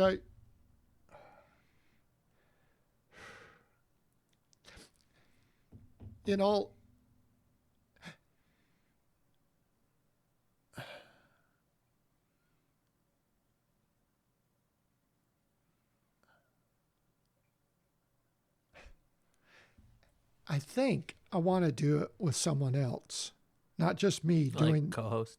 Have a co-host or a guest. Yeah. I haven't thought. I have a lot of I have had a lot of ideas about the podcast. Some of them have come from the Massonomics podcast that I listen to about weight training, powerlifting specifically. But I just enjoy the podcast because it's humorous, fun, lighthearted. They don't take themselves serious, but it's not goofy or dumb or anything. But they offer a lot if you're listening and observing and thinking carefully. They offer a lot of marketing ideas that are up my alley in regards, in my opinion, that we could use for the library. Different things to capture that interest and that feeling of ownership. I want more of a feeling of ownership for the library. For people, a lot of people do have it, but I want it even more, that this is my library. This is my library. And this is, hey, check this out. I got this because this is my library. And if you were listening, paying attention to the podcast, and you knew to be there between 2 and 3 p.m., you would get this, whether free or half price or whatever. Or there's a multitude of different things you could do. But I think, I just think a podcast could be quite successful. Yes, I know. You're probably thinking, Dan, you're dumb. No, not at all. I have 40 listeners here. 40 international listeners. No, but I know it takes work and time, but I just think how cool in a small town. It's kind of like the same thing with the Wahkiakum Eagle. People take real, that's my paper. People don't say that and so on, but there's just that feeling, just like me. Paper. Yeah. I mean, we would get, you would feel, again, my perception, and I've shared it with others, that, we would feel, what's the word, bothered. I'll just leave it at that. If the Eagle changed the main heading at the top. Yeah, you don't want to pull a Cracker Barrel. Yeah, exactly. New Coke. Anyway, that's old. Yeah, but and why? Because people feel like that's, whether it's Cracker Barrel or Wahkiakum Eagle or whatever. That's my place. That's my place. What are you doing? How dare you change the cheese sticks? What are you doing messing with it? Good grief. They were good. What'd you do? Change it. The headline was, the heading was good. What do you mean? You're just trying to modernize it. Get all fancy on us. And I understand that. I'm not putting that down. I thought, I agree with a lot of it, in certain ways, and I'm not just, I like change, but sometimes are we just changing to change? Or let me ask you this: when it comes to the idea of the library podcast, would it be in person, or would you do like Zoom or Zune or whatever? No, I want it in person. Yeah. And I think we can do that in our small locale here. It's just like you're having me here. I drive a mile to get here. Ooh. I understand. I could be living in Grays River all the way out on Altoona or Salmon Creek, so on and so forth. And so I understand all that. Or on the very east side, but up Beaver Creek somewhere. But it's funny. So you said you got here in the early 2000s. I got here in the middle of COVID. Okay. But I come from a place called Chicopee, Massachusetts, which is sandwiched between Springfield and Holyoke and South Hadley and Ludlow, but Ludlow doesn't count. But it's like Springfield is like the size of Vancouver. Okay. And Holyoke is kind of like a Longview. And then Chicopee is right sandwiched in the middle with no trees in between them. So it's like right on top of each other. So at one point in my life, I could get out of bed, have my, teeth brushed, deodorant on, in the car. I get in the car, I hit start on Bohemian Rhapsody, and I was walking through the door of work before the song finished.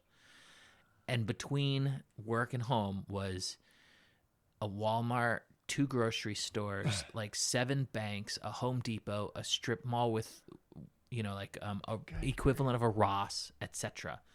So in 1 year, I think I put like 6,000 miles on my brand new car. And that was basically my everyday. And then I came out here and it's like, oh, I'm just going to go up to the spring on Eloquman. And then it's like 40 minutes later. And it's like, but it's just up the Eloquman.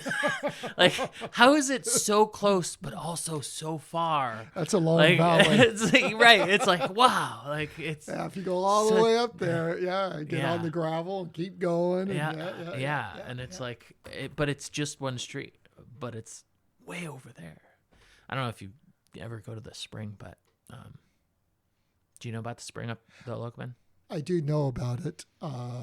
Haven't been to it, but my wife and I, we've taken long walks or hikes, whatever you want to describe them, up the gravel road up there, Eloquman. Yeah. So, where did you come from back in the 2000s? Oh, back in the 2000s? Yeah. Oh, okay. Well, I was in the Navy for 21 illustrious years and retired in 2003, January 2003, then came here. And we moved here. First moved to, so I was in the Navy. I was up on Whidbey Island. There's a Navy air base up on Whidbey Island. Is that in Washington? That's it. I'm sorry, Washington. I keep forgetting. Yeah, you're East Coast. Yeah. And so, yeah. And for the most part, I was always West Coast in my Navy career. A little bit of East Coast for training up in what was called Groton, Connecticut. Submarine base there. Actually, New London was the actual submarine base. Groton was more for training and so on. But every Navy thing has a name to it, just like boot camp was at Great Lakes, but not Great Lakes. It was Great Mistakes. And stuff like that. Fun and games. And anyway, so so I was stationed, that's where I retired from, out of Whidbey Island, Navy Air Base. 21 years in the Navy. Did an extra year because I was going to get out at 20, but did the extra year because of 9/11. I was working in my first 11 years, roughly, I was in submarines, and then health reasons, disqualified. Medical reasons, not health, medical. And so I moved on to security work. Police, law enforcement, physical security, yada, yada type work. And that's what I was doing up there in the Navy. And we'd come from Japan and then went up there and so on. And retired and moved down here in 2003. Moved to Skamak. We lived in Skamakwa for about 9 years roughly. And then have lived in the Cathlamet area, did a bunch of house sitting and so on and so forth, various reasons. Then built just recently, as of March 2025. So that's recent. We had a house built and moved into it off of Greenwood Road. Nice. Yeah. Nice. So I forget what question I was answering. So how you got here? Yeah. Yeah. That's how we got it. So prior to that, was there any connection to the area? Yes. Okay. I had to answer that, how I got here. I have a friend that I've known since third grade who lives in Grays River, Rossburg area. Okay. And him and his wife, and he had kids, 3 kids. And so and we were quite close, all those years and school years and stuff, goofing around, doing typical boy stuff, teenage stuff together. And so we were, and our families were close, same church, all that sort of stuff. And so we were just always around each other, and we know each other quite well. We haven't, it's not like we see each other every day anymore. That hasn't gone on for years for all sorts of reasons, but still friends, right? And so he and his wife, they moved to Grace River, Rossburg area in 1980. 3 or so. Hate to say that. You know. Yeah. But sometime A while around ago. that. Yeah. And then so they've been here quite a while. But so then and I was in the Navy, so I would come out once or twice a year when I come home on leave. I'd be home on leave for a week or 2 weeks, and I'd take a day, maybe 2 days. Oftentimes I'd stay overnight at their place, whatever. And my folks, I was born and raised in Beaverton, Oregon. Okay. When it was small, about 12,000 people, 8,000. Not the whatever it is now, a couple 100,000 or whatever. But that's in a good way because it economically did quite well with the various electronic companies of sorts down there. Anyway, so Home of Portlandia. yeah, and so I come home, visit my folks, visit friends, and so on, and my sister and her husband, and nieces, nephews, and stuff, and then I take a day or two, and I drive up I-5, go through Longview, and check this out. So I go through Longview. They have these back in the old days, paper directions, right? There's nothing, and hopefully take the right, and after a while you just learn, okay, and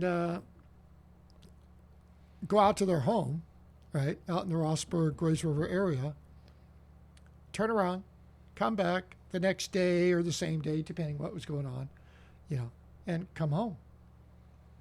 I never knew Cathlamet existed that whole time. Never. Nothing. When the other year my parents came to visit, and beforehand my dad was like, oh, maybe we'll road trip or something, like drive out 5 days, stay 10, and then drive back 5 days. And I went, no. Like, like drive out 10 days, stay 2 days, and then drive back 10 days. And he went, why? You don't want us? It's like, no, it's just like it takes it. When I first got here, I had to work the very next day at like 6 a.m. So I was like, well, I'll get to work at 5 a.m. and then I'll just go walk around town and explore before I knew everyone opens. And it was like at 5:08, I was like, now what? It's like there's only so much you can do here. But yeah, they came and visited, tried to go see the mountain. It was cloudy the entire time. Which mountain? So St. Helens. St. Helens. Yeah. But we're gonna try to get them out here again. They fell in love with Cannon Beach. So I understand. yeah, I just got to convince Mom to retire. So, but one step at a time. Right. Sure. So here's the big question, the original question of the podcast. Ooh. And this does not have to at all be connected to anything we've already talked about, but if you won an absurd amount of money, what would you do to waste it? Like go over the top. Like there's obviously, pay off in this case, construction loan, perhaps, those things, they're all done. You've done all of the responsible things and you still have way too much money. Throw it out the window. How do you do that? You ever have, one of those thoughts? No, I don't. No? To answer that second question, no, I don't have one of those thoughts. I don't. But if I had won an absurd, I think that was the word you used, absurd amount of money, not sure what definition that is, but let's go with it. It's absurd. Well, like if you, for example, Powerball, disregard taxes for ease of math. Yeah. The minimum jackpot for Powerball comes out to be something like $3,000 a day every day for the next 30 years, if I remember the math right. And it's like $3,000 a day. So if you wait 4 days, that's $12,000. Yeah. How do you waste 12 grand Right. a week? 100,000 a month, roughly. You know, 100,000 a month, roughly. Just generally speaking. So with that said, it's like, one fun idea I Right. have is like fake tombstones.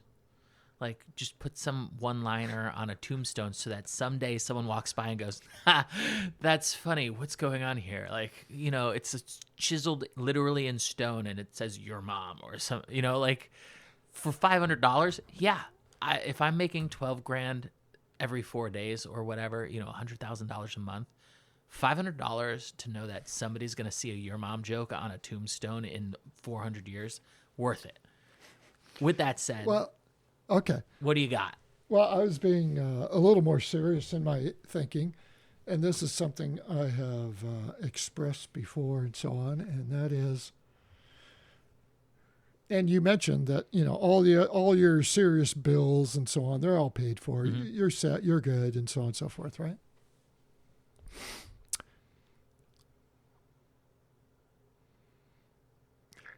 Years ago, let me get a little backstory. Years ago, I went to Australia and was there for 7 months. And avoided all of the deadly things. This was back in the day where, anyway. Yeah, well, yes, of course. And to answer your question, the Sydney Opera House in Australia, most people who have never been to Australia know about it. And obviously, every Australian knows about it. Why? Because it's beautiful outside and inside. They're proud of it. It's theirs. There's nothing else in the world like that Sydney Opera House. I was fortunate and got to go hear a choir, children's choir, in the Sydney Opera House and go visit while I was there. But the people really take pride in it, and rightfully so. It was way over budget. Took way longer to build than was expected. If you ever get a chance to go to Australia, you must visit it. But if you ever get a chance to go to Australia, make sure you fly into Sydney. And it's been years for me, but it's one of the most, in my opinion, for flying into a city. You're on an airplane, bad enough. You've been in the airplane roughly, if you're flying from West Coast, say 8 hours, whatever. And you want to get off the plane, obviously. But when you come circling into Sydney and the harbor there, and you got this blue water, and you got these red tile roofs for all the houses, the majority of the houses, and then you got this white sails looking thing of the Sydney Opera House sitting out on the jetty part, projecting into the bay. It's just, gosh, what a thing of beauty, and what a thing to take pride in. And then the inside acoustics of the whole thing, and just how they have it all set up. So now getting back to your question, if I had an absurd amount of money, what would I do?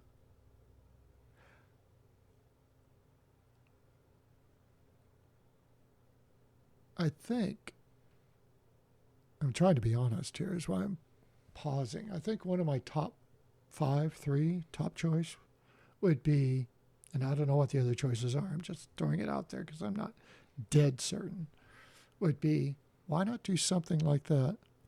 Something similar, not same, similar for Kathlamitt.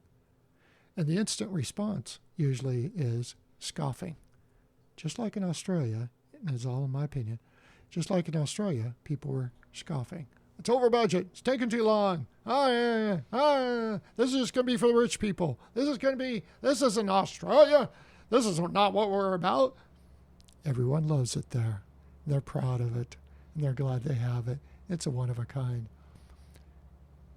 Why not do something like that for Cathlamet? Oh, we can't do that. Oh, okay. Now you got somebody stepping up who has an absurd amount of money. What I would like to do, though, is tie it in with the library. So now the library is part of this building, but you could also use it for indoor concert. Small seating. I'm not talking like the Sydney Opera House. I'm using it as a similar example. Not same, similar. Maybe we have seating for, I'm just throwing something out, 200 or something. Right. I don't know what. Right. But it's proper. There's good acoustics, yada, yada, all this stuff. So people are going, so you can draw in Right. the talent. And it's overlooking the river. You got to be kidding me. We're sitting right Right. on the Columbia River. We can't build something of beauty that would encapsulate the beauty of the Columbia River and the natural setting that we're in.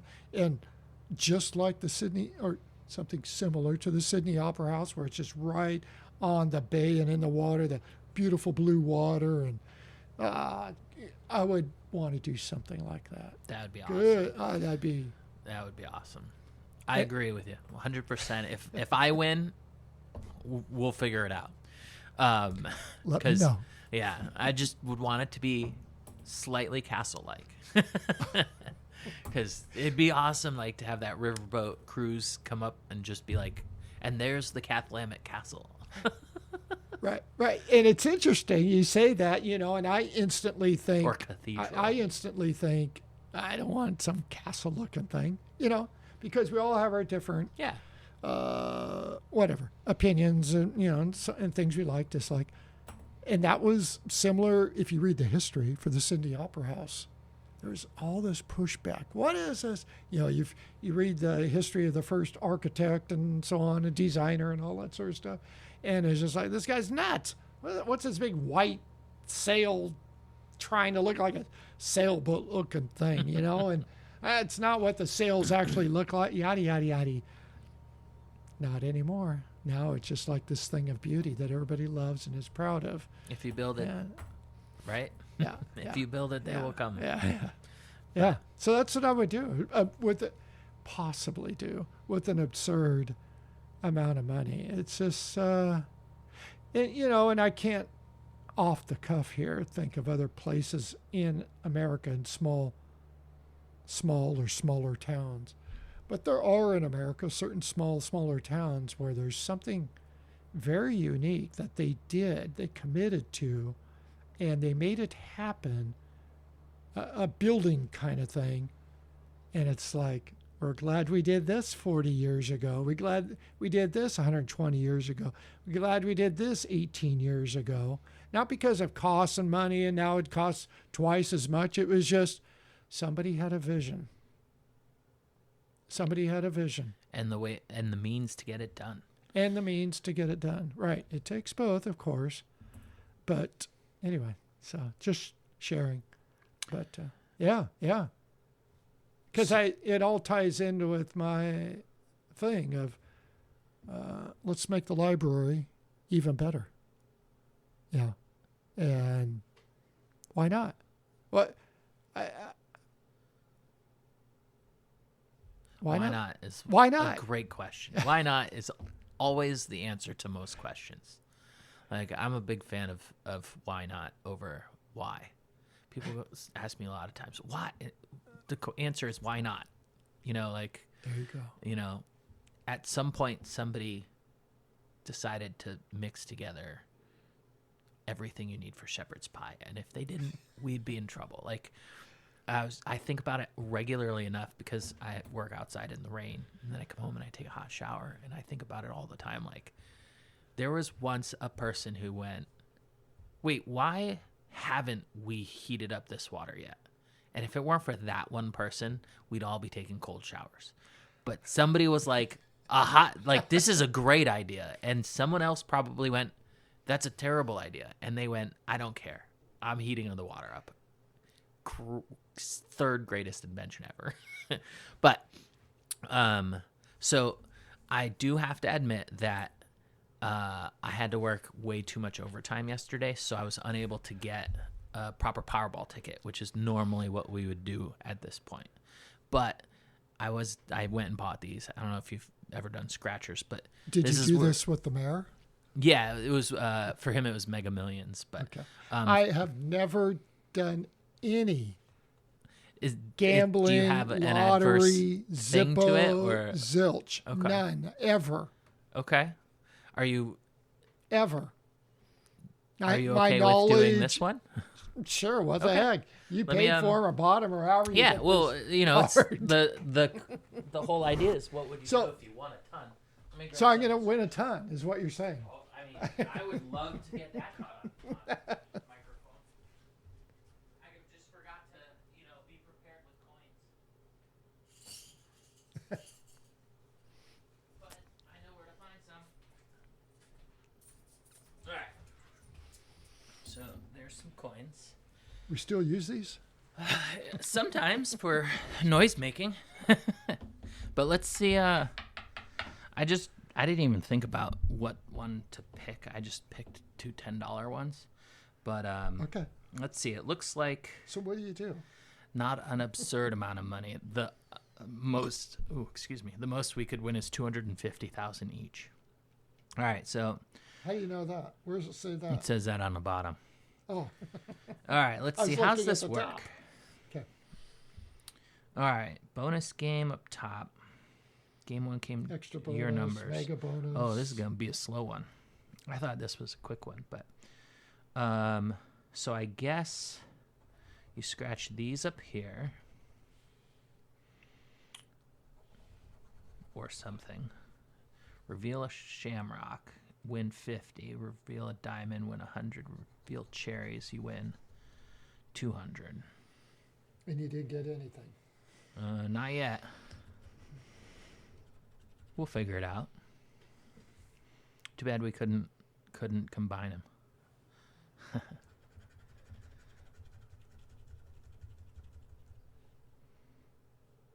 Is that a ring? Yeah.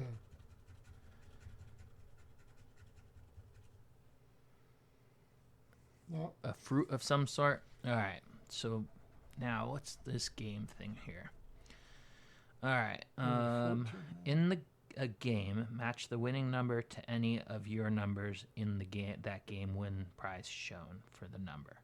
Okay, so you see, you got these games. Okay. Those are numbers, Okay. and then if you match any of these to any of these, theoretically you win something. So you scratch the top one off, and it says 24. All right. You got a number? Each game played separately. So I guess it's only in the column. So I think Right, it goes right. this way. Right. You got to find that number at the top somewhere down below, right? Yeah. Okay. Pretty basic. Okay. Yeah, one of the first few episodes I did what's a crossword style one, and it was so slow. It's like, I can't do that again. That took way too much time. Because you got to like search real hard for what your letters are on it. Have you gotten anything? Not yet, but we do have the emergency backup game on the back I accidentally found. Like I said, I've never purchased this one before, but I don't Okay. have anything yet. I thought I'd win with this one because the number's 42. They answered everything. Yes. Okay. That's But that's in you- that book, right? Hitchhiker's Guide to Yeah. the Galaxy. That's the answer to everything. 42. 7 times 6. Are you a big math person? I'm a big appreciation of math. I'm not a math person. I do appreciate numbers. Like I think about it all the time at work. Oh, do like, you? Oh, It's No, I like, don't do that. this driveway is 40 feet long. Oh, I so see. 40 times 2 is 80 times 200 times a year. That's 2 miles that I'm spending in this driveway this year. oh, okay. Well, This yeah. is the type of stuff my brain does. Sometimes I'll do that. Yeah. 35. No winners. All right, you got one more on the back for some reason. Because they like to trick you and Yeah. say, That's my number 2. Let's see if it's lucky. Your Number 1, number 12. What a tease. 11, 9, and 7. So yeah, I'm a big loser. How do you know you're a winner on the back? Same way. It's just this is your winning number if it's in Oh. there. Oh, right below that. So I'm looking for a 10. Yeah, you're looking for a Okay. 10. Look at that, 6, 7, 8. And there's going to be 9. Oh, an 11. Oh. Yeah, that's definitely not planned. 6, 7, 8, 11, 9. Yeah. And you needed a 10. Yeah, well, we skipped it somehow. Oh, well. No. Yeah. Oh, doggone, Kyle. I thought you were going to set me up with an You know, absurd so amount far of I money. think Josh won $4 or maybe $4 twice, $8 in one go, but other than that, sorry, no luck this time, but you know, we'll have to have another episode. Try again. But I don't even know what time it is. Let's see. 5 o'clock, 2 hours, just like that. Wow. Right? Wow. Flew by. Anything else you wanted to add before we call it a show? The library is open Wednesday, 9 to 3, Thursday, 2 to 5, Friday, 11 to 2, Saturday, 2 to 5. The library provides free cookies on a table in the library on Saturdays and Fridays now. The library offers free notary service to all people who have that wonderful library card, Which is free. which is free. Notary service must be scheduled with the librarian, but is available currently Thursdays and Saturdays. Simply call, email Vicki Franklin at the library, and you can get free notary service with your library card. The library card also offers the ability to download what's called the Libby app. Libby as in the girl's name, Libby. You download it. It takes about 60 seconds, seriously. And it gives you access for ebooks and audiobooks, which is what I use it for. The library also started on October 2nd this year, the West End delivery service to the Rossburg-Reistica fire station. Every Thursday, I am there, we are there, providing books, DVDs, or cultural passes, whichever you have ordered, there between 2 and 3 p.m. Every Thursday, 2 to 3 p.m., the library is there, Thursdays. Of course, we won't be there on Thanksgiving Thursday, or this year, December 25th, lovely Christmas is on Thursday, or January 1st is on Thursday this year. But the other Thursdays, we will be there. And providing the West End, we wanted to provide West End delivery service. You might say, how does that work? You simply go on the Kath Lammett website, log in with your library card, and place a book on hold. You're done. Then we bring it out on Thursday. Or a DVD, or DVDs, a bunch of them, or a cultural pass. And I will bring it out on Thursday between 2 and 3 p.m. at the Reistica Fire Station Hall. We've been doing it for 5 weeks now, and this will be our 6th week. Also, you get 2 free chocolate chip cookies from the cottage provided to you if you show up at the Thursday delivery service having ordered a book, a DVD, or a cultural pass. What is a cultural pass? A cultural pass is just a common name we use and other libraries use. That's we have 4 examples, what we call cultural passes. Discover Pass, which allows you access into Washington Washington State parks. The other is we have a couple passes for the Columbia Maritime Museum, so that's a cultural pass. We have a cultural pass for the Oregon State, gets you into their parking lot, day use only, but parking lot. You can check that out. And then we have a cultural pass, which is called the I want to say Cowlitz, but that's wrong. It's Clatsop County Museum. And there's 3 individual small museums in the Astoria area. And you can, again, that's a cultural pass. All those passes are free. And oftentimes those passes cost, if you showed up, 10, 15, $20, or the Discover Pass now costs $45. So you can get those all free at the library with your library card. Yep. Is it like the library has one, or is it like 5 of each of the cultural pass kind of thing? Well, it depends. The Discover Pass, if I have it right, and Vicky will straighten you out if I don't. But Discover Pass, we have 2. Okay. Maritime Museum Pass in Astoria, we have 2. The Oregon State Park Day Use Pass, we only have 1. And the Clatsop County one, I can't remember. We either have 1 or 2. And each pass is good, generally speaking, is good for 2 adults and about 4 kids. So, family kind of thing. Yeah. Yeah. That's really cool. It really is. Cool. It really is. It really is. So we have those, and we're working on a 5th pass also.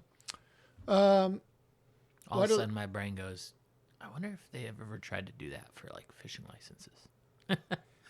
Your brain has gone to the same location mine has. What I really, I could talk on and on. What I'd really like to do is connect more with the fisher people, the hunters, those kinds of folks in our county. I'd love to somehow provide them through the library some kind of benefit, some kind of service, something where they go, yeah, I like the library. Even though I never haven't read a book since I was a sophomore in high school, I'm all about hunting and fishing. Cool. But I use the library for this, to get this benefit or service. They're helpful. They help me out with whatever. Mm-hmm. I don't know how to do that yet. I'm looking, and if anybody has any wonderful ideas, with your 10,000 listeners out there, I'd appreciate, just get hold of me. And I'll Maybe in 10 years we can say we've had 10,000 listens. Yeah, but I think I've covered the main part of the library. We do author talks. We got about, a few more here in the month of November. Then they'll be winding down from that because of, holiday, Christmas, and all that stuff. We have something interesting for those that are under 18. I won't announce it. But those that are under 18, that will find a huge benefit by having a library card in the year 2026, especially in the summertime. But we'll just leave it at that. And huge benefit.